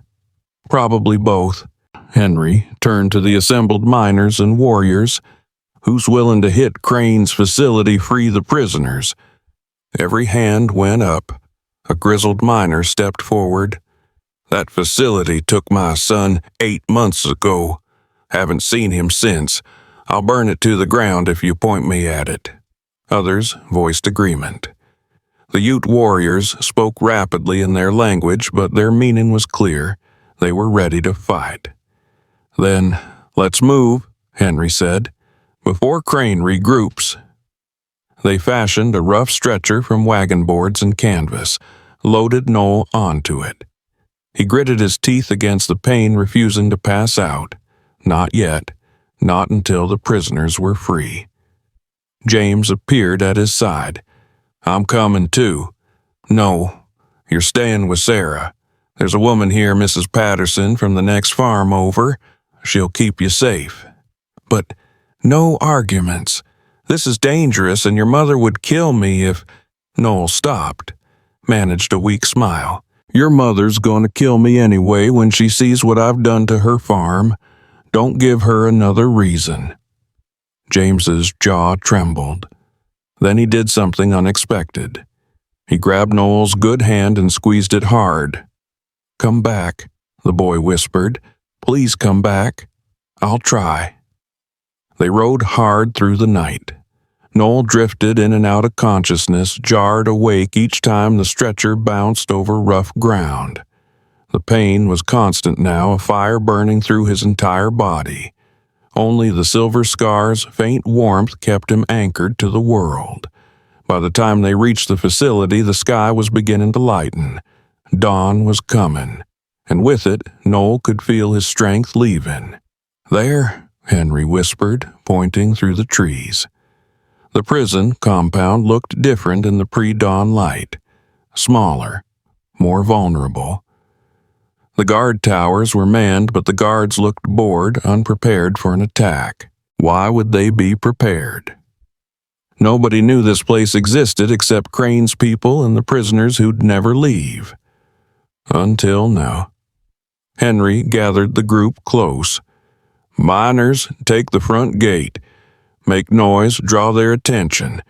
Warriors and I will hit from the sides, get to the cells. Questions. What about Boon? Someone asked. I'm coming, Noel said through gritted teeth. Help me up. You can barely stand. Don't need to stand to point and shoot. Noel looked around. Someone give me a weapon. A miner handed him an old revolver. 6 shots. Make 'em count. Noel took the gun with shaking hands. I will. They moved into position as the sky continued to brighten.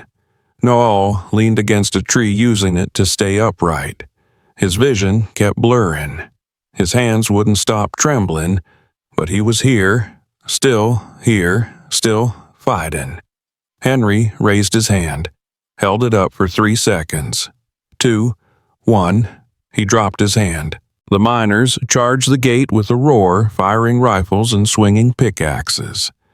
The guards scrambled, shouting, trying to organize a defense.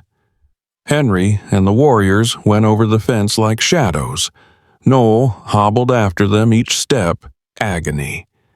His leg dragged uselessly. Blood left a trail behind him. They reached the cell block. The door was locked. A warrior shot the lock off and kicked the door open. Inside, prisoners pressed against the bars of their cells. Dozens of them, men and women, some Ute, some white miners who'd crossed Crane, all of them half-starved and hollow-eyed. We're getting you out, Henry shouted. He shot the lock off the first cell, then the second. Prisoners poured out, some crying, some too shocked to react. Noel made it to the third cell and froze. Inside was Mrs. Chen Kim's neighbor, the woman who'd watched the children. Her face was bruised, one eye swollen shut. Mr. Boon, she whispered, you're alive. Barely. Noel shot the lock off her cell. Come on, we're leaving. The children. Safe. They're safe. Noel moved to the next cell, shot the lock. His hands were shaking so badly he barely hit it. The next cell held a young man who looked like he hadn't eaten in weeks. The one after that held 2 Ute women who embraced each other crying when they were freed. Cell after cell, lock after lock, until Noel's gun clicked empty. He dropped it, leaned against the wall, couldn't feel his leg anymore, couldn't feel much of anything except cold spreading through his body. Henry appeared at his side. That's all of them. 37 prisoners freed. Now we need to Noel. Noel slid down the wall. His vision was going dark at the edges. I think I'm done. No, you're not done. Stay with me. Henry grabbed his face, forcing Noel to look at him. You don't get to die after this. You don't get to... Tell Kim. Noel's voice was barely a whisper. Tell her I'm sorry. Tell her I tried. Tell her yourself. Kim. Noel didn't understand why Henry was shouting for Kim. Kim was miles north getting the treaty. Kim was safe. But then he heard her voice. No, oh God, no. No. Oh, Noel. Hands grabbed him. Kim's hands. She was here. Why was she here? What did you do? Kim's voice was breaking. What did you do? Protected them. Noel managed. James, Sarah, protected. You're bleeding out. Henry, we need to stop the bleeding. We need... The treaty, Noel interrupted. Did you get it? Kim's face swam into focus above him. Tears streaked through dirt and exhaustion. Yes, we got it. The elders are bringing it to the territorial office. We have proof. We have everything we need. Good. Noel tried to smile. Failed. Then it was worth it. Don't you dare die on me, Noel Boon. Don't you dare. You promised my children you'd come back. You promised... Tried, Noel whispered. Really tried. His eyes were closing. Kim was shouting something. Henry was shouting. Everything was getting farther away. The silver scar on his arm pulsed one last time. Weak. Fading. Like him. Then darkness took him and Noel Boon knew nothing more. He woke to pain. Not the white-hot agony of bullet wounds, but a deep, throbbing ache that meant he was still alive, still breathing, still in the world. Noel opened his eyes slowly, found himself staring at a wooden ceiling he didn't recognize. Sunlight streamed through a nearby window. How long had he been unconscious? Hours? Days? You're awake. Kim's voice rough from exhaustion. Noel turned his head slowly, carefully, and found her sitting in a chair beside the bed. She looked terrible, eyes bloodshot, hair tangled, still wearing the same clothes she'd worn on the ride north, now stained with dirt and what looked like his blood. How long? He managed to croak. 2 days. Doc Morrison said you'd lost too much blood. Said you probably wouldn't make it through the first night. Kim's voice was flat, emotionless. Like she'd exhausted all her feelings and had nothing left. But that scar on your arm, it kept glowing, kept pulsing, like it was fighting to keep you alive. Doc said he'd never seen anything like it. Noel looked down at his arm. The silver scar was still there, still visible, but dimmer now, like it had used up some of its power keeping him breathing. The children, he asked. Safe. James and Sarah are staying with Mrs. Patterson until the farm is repaired. They ask about you every hour. Kim's jaw tightened. James won't stop talking about how Uncle Noel stood up to the bad men, how Uncle Noel's arm glowed like God was inside him, how Uncle Noel is a hero. I'm not a hero. I know. Heroes don't get shot twice and nearly die in a prison raid. Kim leaned forward. What were you thinking, Noel, going to that facility in your condition? You could have died. You almost did die. Had to free them. Had to play hero and nearly orphan my children again. Kim's voice cracked. Do you know what it was like riding back from the agency, seeing smoke on the horizon, knowing it was my farm, knowing you were there alone against Crane's men? I thought. She stopped, wiped her eyes roughly. I thought I'd lost you too, just like Daniel. I'm not Daniel. No, you're worse. Daniel at least had the sense to stay alive long enough to see his children born. Kim stood abruptly. The doctor says you need rest. Your shoulder will heal, your leg will heal, but you need to stay in bed for at least a week. Can't. Too much to do. The treaty is with the territorial office in Denver. The Ute elders testified about the forgery. Half the valley's miners and farmers signed statements about Crane's intimidation tactics. And 37 freed prisoners, including 3 Ute scouts who went missing 2 years ago, are telling anyone who'll listen about Crane's illegal prison. Kim's expression was fierce. Crane's been arrested. The railroad's under federal investigation, and Washington is sending people to review every land claim in the territory. Noel stared at her. We won. We haven't won anything yet. But we're fighting. All of us together. Just like you said we should. Kim moved to the window, looking out at something Noel couldn't see. The miners formed a council. The Ute agency is working with them. They're filing a joint complaint with the federal government, demanding the railroad's charter be revoked for fraud and violence. That could take months, years. Yes, but at least we're fighting now instead of dying quietly one at a time. Kim turned back to him. You did that, Noel. You showed people it was possible to stand up, to fight back. That's why they're calling you a hero. I just did what needed doing. Most people don't. Most people, including me, were too scared or too tired or too beaten down. But you weren't. Or maybe you were scared and did it anyway. Either way, you changed something. Kim came back to the bedside. James wants to see you. Sarah, too. Can you handle visitors? Yes, please. Kim left. Returned minutes later with both children. James rushed to the bedside. You came back. You really came back. Told you I'd try. Sarah was more hesitant. She hung back, clutching her mother's hand. Are you gonna die now? Not today, Noel said. Maybe not for a while yet.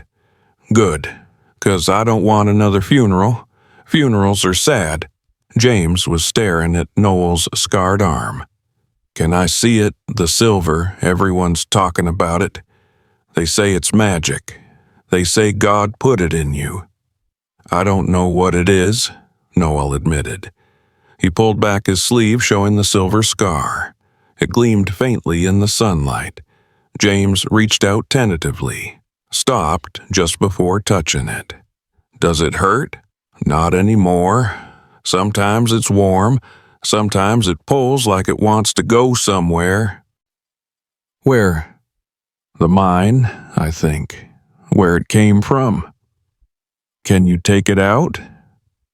I don't think so. I think it's part of me now. Sarah had crept closer. It's pretty, like jewelry. It's a reminder, Noel said, of what your father was trying to build, of what we're all still trying to build, something worth fighting for. Kim cleared her throat. All right, that's enough excitement for one day. Noel needs rest. But Mama, no buts, out. Both of you. You can visit again tomorrow." The children left reluctantly. Kim started to follow, then paused at the door. "Noel, thank you for protecting them, for not running." Her voice was soft. "Daniel would be proud of what you did." "I don't know about that." "I do." Kim met his eyes. "And I'm proud too. For what it's worth." She left before he could respond. Noel lay back exhausted from even that brief conversation. His body ached. His wounds throbbed. But something else ached too. Something in his chest that had nothing to do with physical injury. For 3 years, he had carried the weight of Daniel's death, the guilt, the shame, the certainty that he should have been the one who died. But maybe that wasn't true. Maybe he'd lived for a reason. Maybe everything, the silver in his arm, Kim's desperation, the children's need. Maybe all of it had been leading to this moment. A moment where he finally stopped running and started fighting. A moment where he finally became the man his brother believed he could be. Outside, voices drifted through the window. People talking about the fight, about the freed prisoners, about the Boon brother who'd stood against the railroad. Noel closed his eyes and let the sound wash over him. He'd come back from the storm, battered, wounded, barely alive. But he'd come back, and that was enough. For now, that was enough. 3 days later, Noel insisted on getting out of bed. Doc Morrison protested. Kim threatened to tie him down. But Noel was done lying still while the world moved forward without him. "There's a hearing today," he said, gritting his teeth as he swung his legs off the bed. His shoulders screamed. His leg barely held his weight, but he could stand. That was enough. "At the courthouse, about the mine claims. I need to be there." "You can barely walk," Kim said. She'd barely left his side since he woke up sleeping in that chair, eating cold meals, looking more exhausted than he'd ever seen her. "Then help me walk." Kim stared at him for a long moment. Then she sighed and moved to his side, letting him lean on her shoulder. "You're the stubbornest man I've ever met." "Second stubbornest. Daniel had me beat." They made their way slowly down the stairs of Doc Morrison's house. Each step was agony, but Noel refused to show it. Outside, the morning was cold and bright. Frost covered everything, making the world look clean and new. Henry was waiting with horses. "You sure about this? You look like Death's second cousin." "I'm sure. How many people are at the courthouse?" "Last I heard, maybe 200. Miners, farmers, townspeople. Everyone who filed a claim and got turned away by the railroad. They're all demanding to be heard." Henry's expression was fierce. "The territorial judge arrived from Denver last night. Railroad sent their own lawyers, but they look nervous, real nervous." They rode slowly toward town.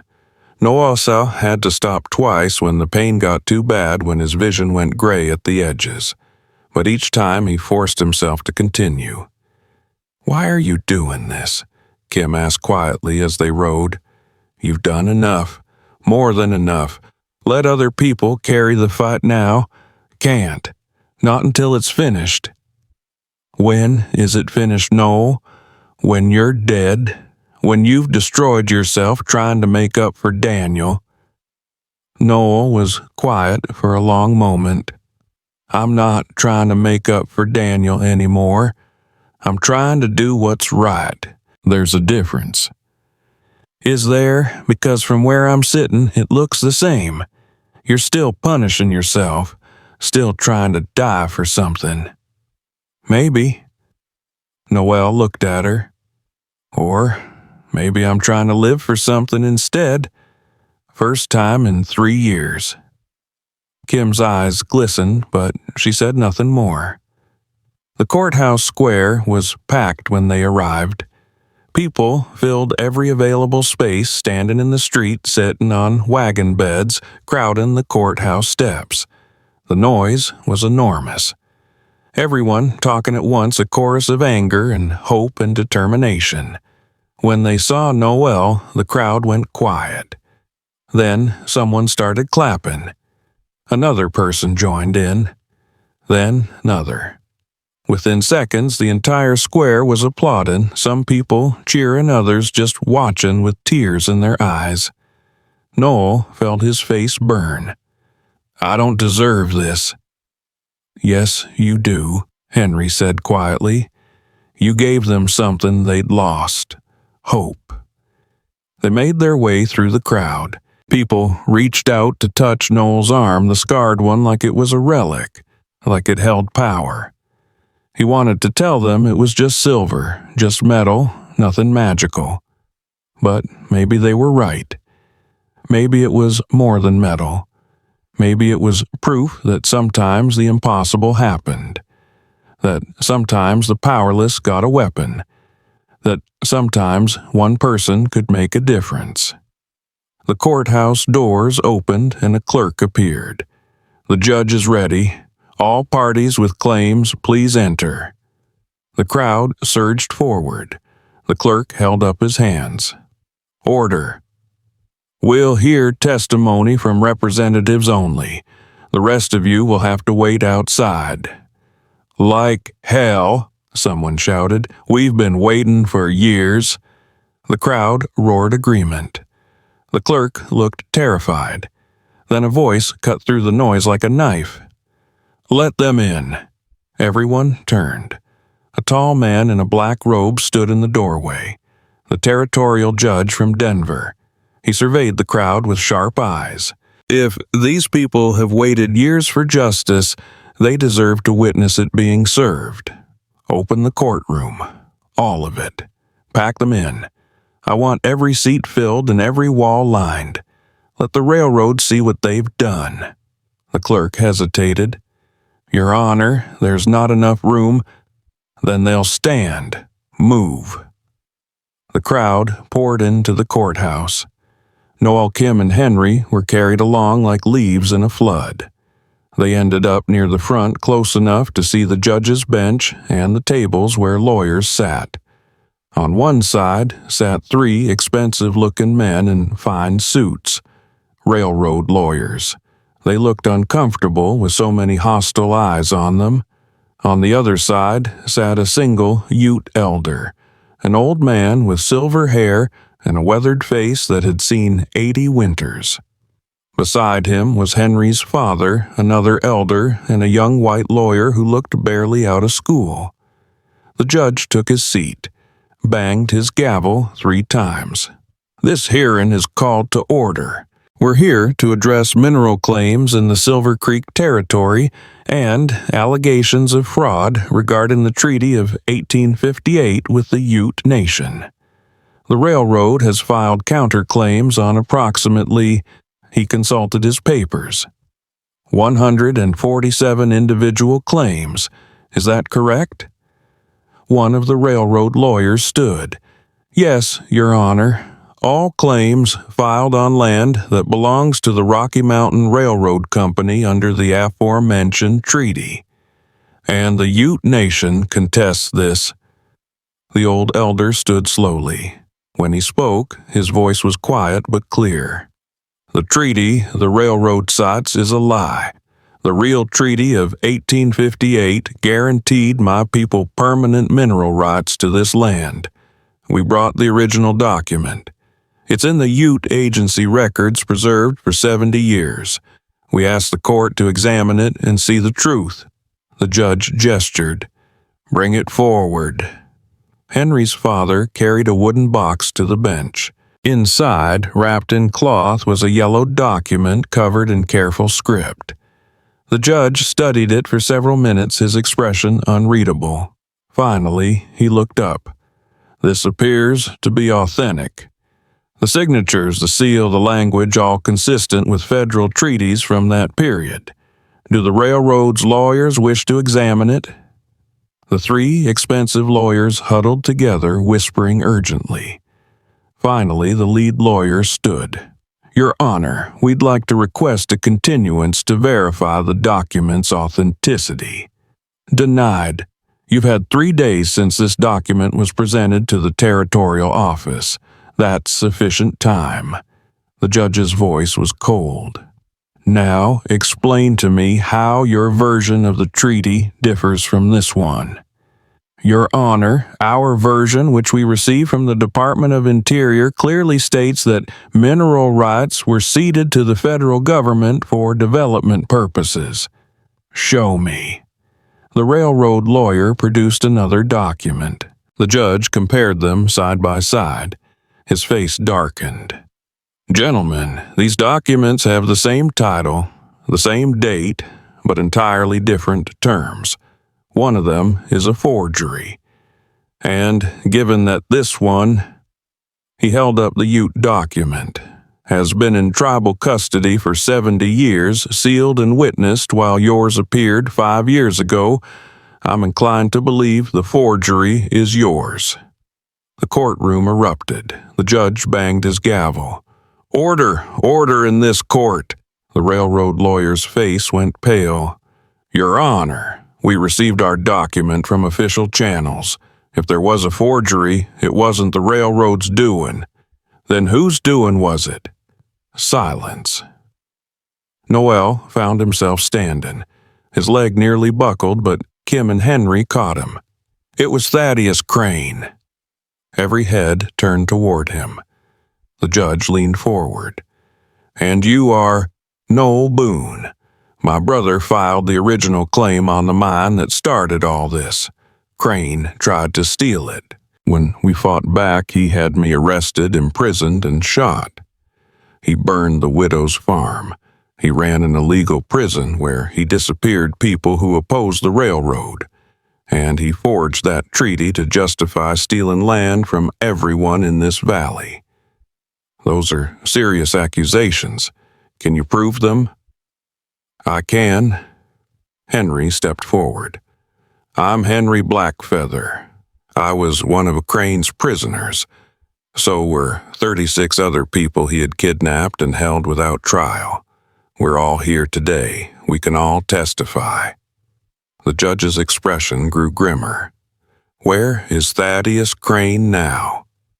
"Arrested 3 days ago," the young lawyer said. "Held in the territorial jail in Denver, awaiting trial for fraud, kidnapping, and murder." "Murder?" 3 Ute scouts who disappeared 2 years ago. Their bodies were found on railroad property yesterday, shot in the back of the head. The courtroom exploded again. This time, the judge let the noise continue for several seconds before calling for order. "This is beyond a land dispute," the judge said. "This is criminal conspiracy. I'm issuing an immediate injunction against the Rocky Mountain Railroad Company. All land claims filed under the false treaty are hereby suspended pending federal investigation.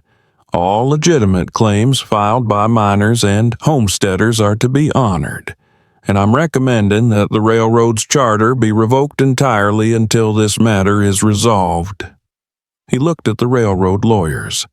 "You gentlemen should prepare for a very long legal battle, one that I doubt you'll win." The 3 lawyers looked like they wanted to disappear through the floor. The judge turned to the crowd. "As for the rest of you, I understand you've suffered greatly. I understand the railroad has stolen from you, threatened you, driven you from your homes. That ends today. The law may be slow, but it still has teeth, and I intend to use them." He banged his gavel. "This hearing is adjourned. Claims will be processed individually starting tomorrow.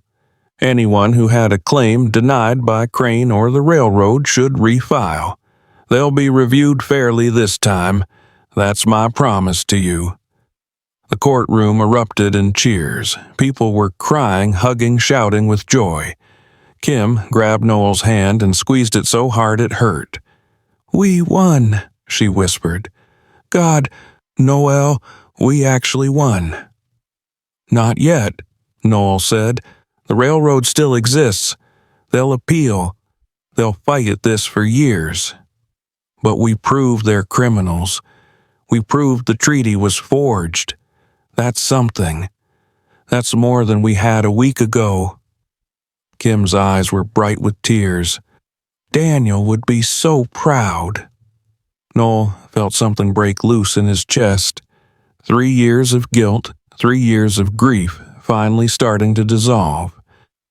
Maybe he would. The crowd was pushing toward the doors now, eager to celebrate.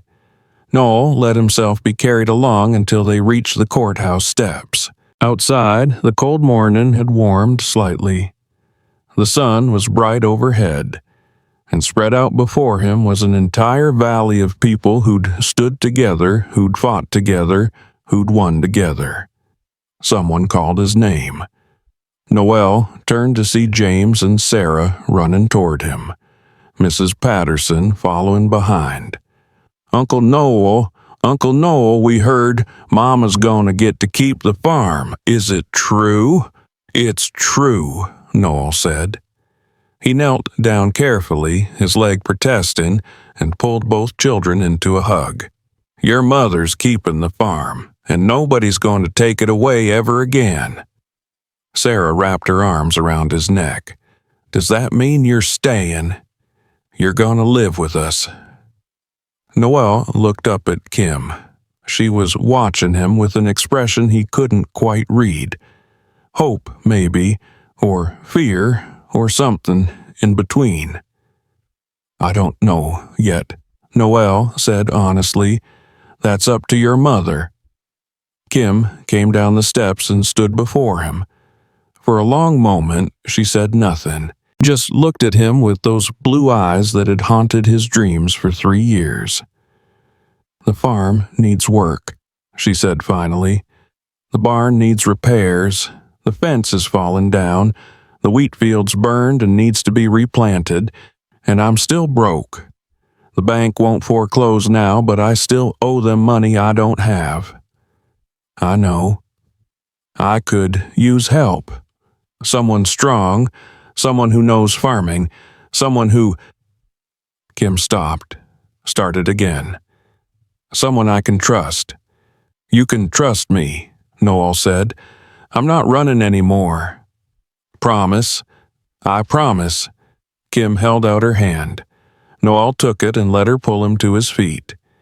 They stood there on the courthouse steps, hands clasped while the crowd celebrated around them. "There's something else," Kim said quietly. "The mine. Daniel's mine. I'm still going to work it, but I can't do it alone, and I can't hire workers. I don't have the money. So I was thinking—" She took a breath. "I was thinking maybe it should be a partnership. You and me. Equal shares. We work the mine together, split whatever we find. What do you think?" Noel stared at her. "You'd trust me with that. After everything, you saved my children. You freed prisoners. You stood up to the railroad when everyone else was too scared. Yes, Noel, I trust you." Kim's grip tightened. "Besides that silver in your arm came from somewhere. Maybe it's meant to lead us back to the source. Maybe that's the whole point of this." Noel looked down at his scarred arm. The silver gleamed in the sunlight, warm against his skin. For 3 years, he'd thought it was a curse, a punishment for surviving when Daniel didn't. But maybe it was something else. Maybe it was a gift, a second chance, a way forward. "All right," he said. "Partners." Kim smiled, really smiled, for the first time since he'd known her. "Partners." The celebration continued all day and into the evening. Someone produced fiddles and guitars.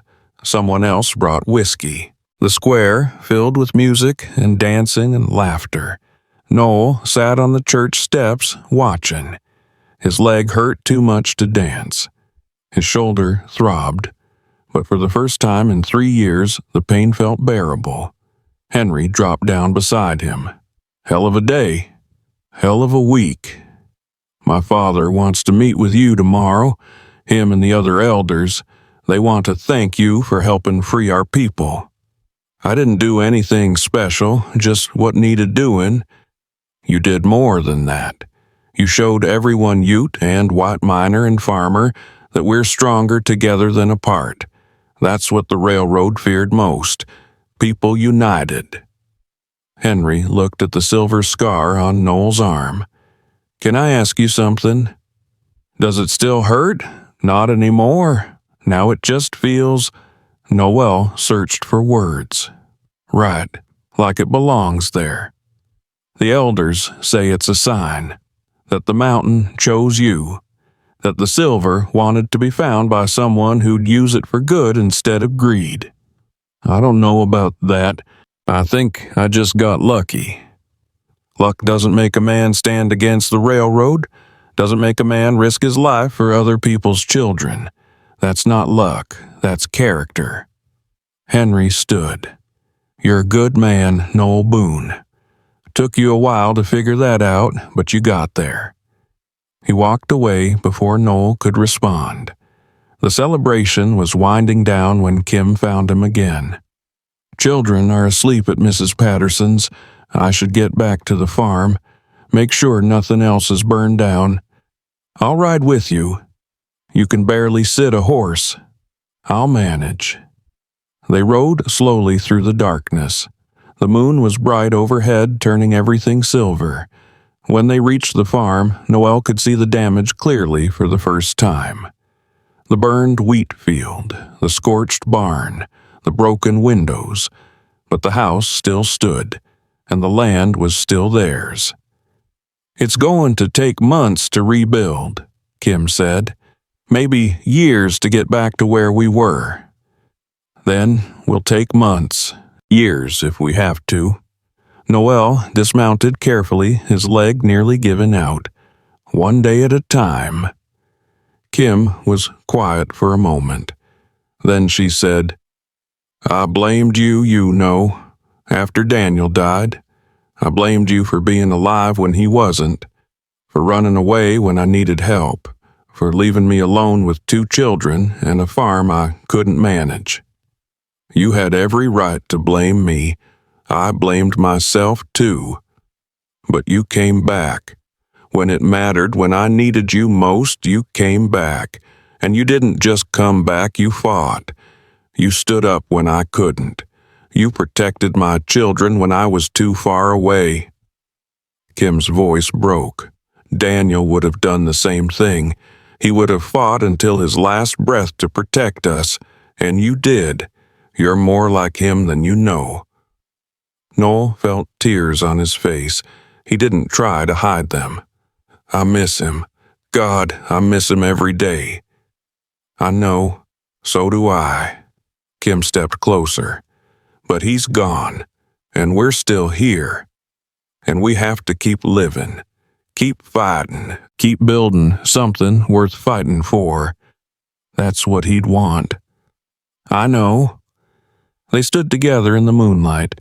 The farm stretched out around them, damaged, but not destroyed, wounded, but healing broken, but not beaten. Come inside, Kim said finally. Have some coffee. Stay the night in the barn like before. Tomorrow we start rebuilding. Together. Together. Noel agreed. He followed her into the house. The children were gone. The place was quiet, but it didn't feel empty. It felt like the beginning of something new and fragile and worth protecting. That night, lying in the barn on the same hay that had cushioned him a week ago, Noel pulled the silver shard from his pocket, the one he'd cut from his arm that first day. He'd carried it ever since wrapped in cloth close to his heart. Now he unwrapped it and held it up to the moonlight streaming through the barn slats. It gleamed bright and clean, unmarked by blood or violence or everything it had witnessed. What are you? He whispered to it one last time. And this time he thought he knew the answer. It was a reminder, a promise, proof that even the broken could be made whole, that even the powerless could find strength, that even the guilty could find redemption. It was proof that one man scarred and afraid and half dead from his wounds could stand against an empire and win. Not because he was special, not because he was chosen, but because he refused to give up, because he chose to fight for something bigger than himself, because he came back. Noel wrapped the silver shard again and put it away. Lay back on the hay, closed his eyes. Outside an owl called. Wind rustled through the pines, and somewhere in the mountains in the collapsed mine where Noel Boon had died 3 years ago, silver veins waited in the darkness, waiting to be found, waiting to change lives, waiting to prove that sometimes the greatest treasures weren't the ones you dug from the earth. They were the ones you built with your own hands, defended with your own blood, and shared with people worth fighting for. Noel Boon had spent 3 years running from his brother's death. Now he would spend the rest of his life honoring his brother's dream, building a home, protecting a family, fighting for justice, standing his ground, and that silver scar on his arm, that impossible, miraculous, terrifying gift, would remind him every day of what he'd learned in this valley. That the poorest, most broken lives could ignite change when truth, faith, and unity overcame greed and division. That a man's wound, once his shame, could become his weapon for justice. That sometimes the curse you carried became the blessing you needed. And that sometimes coming home meant finally forgiving yourself for surviving when someone you loved didn't. The scar had healed a valley, but more importantly, it had healed the man who carried it.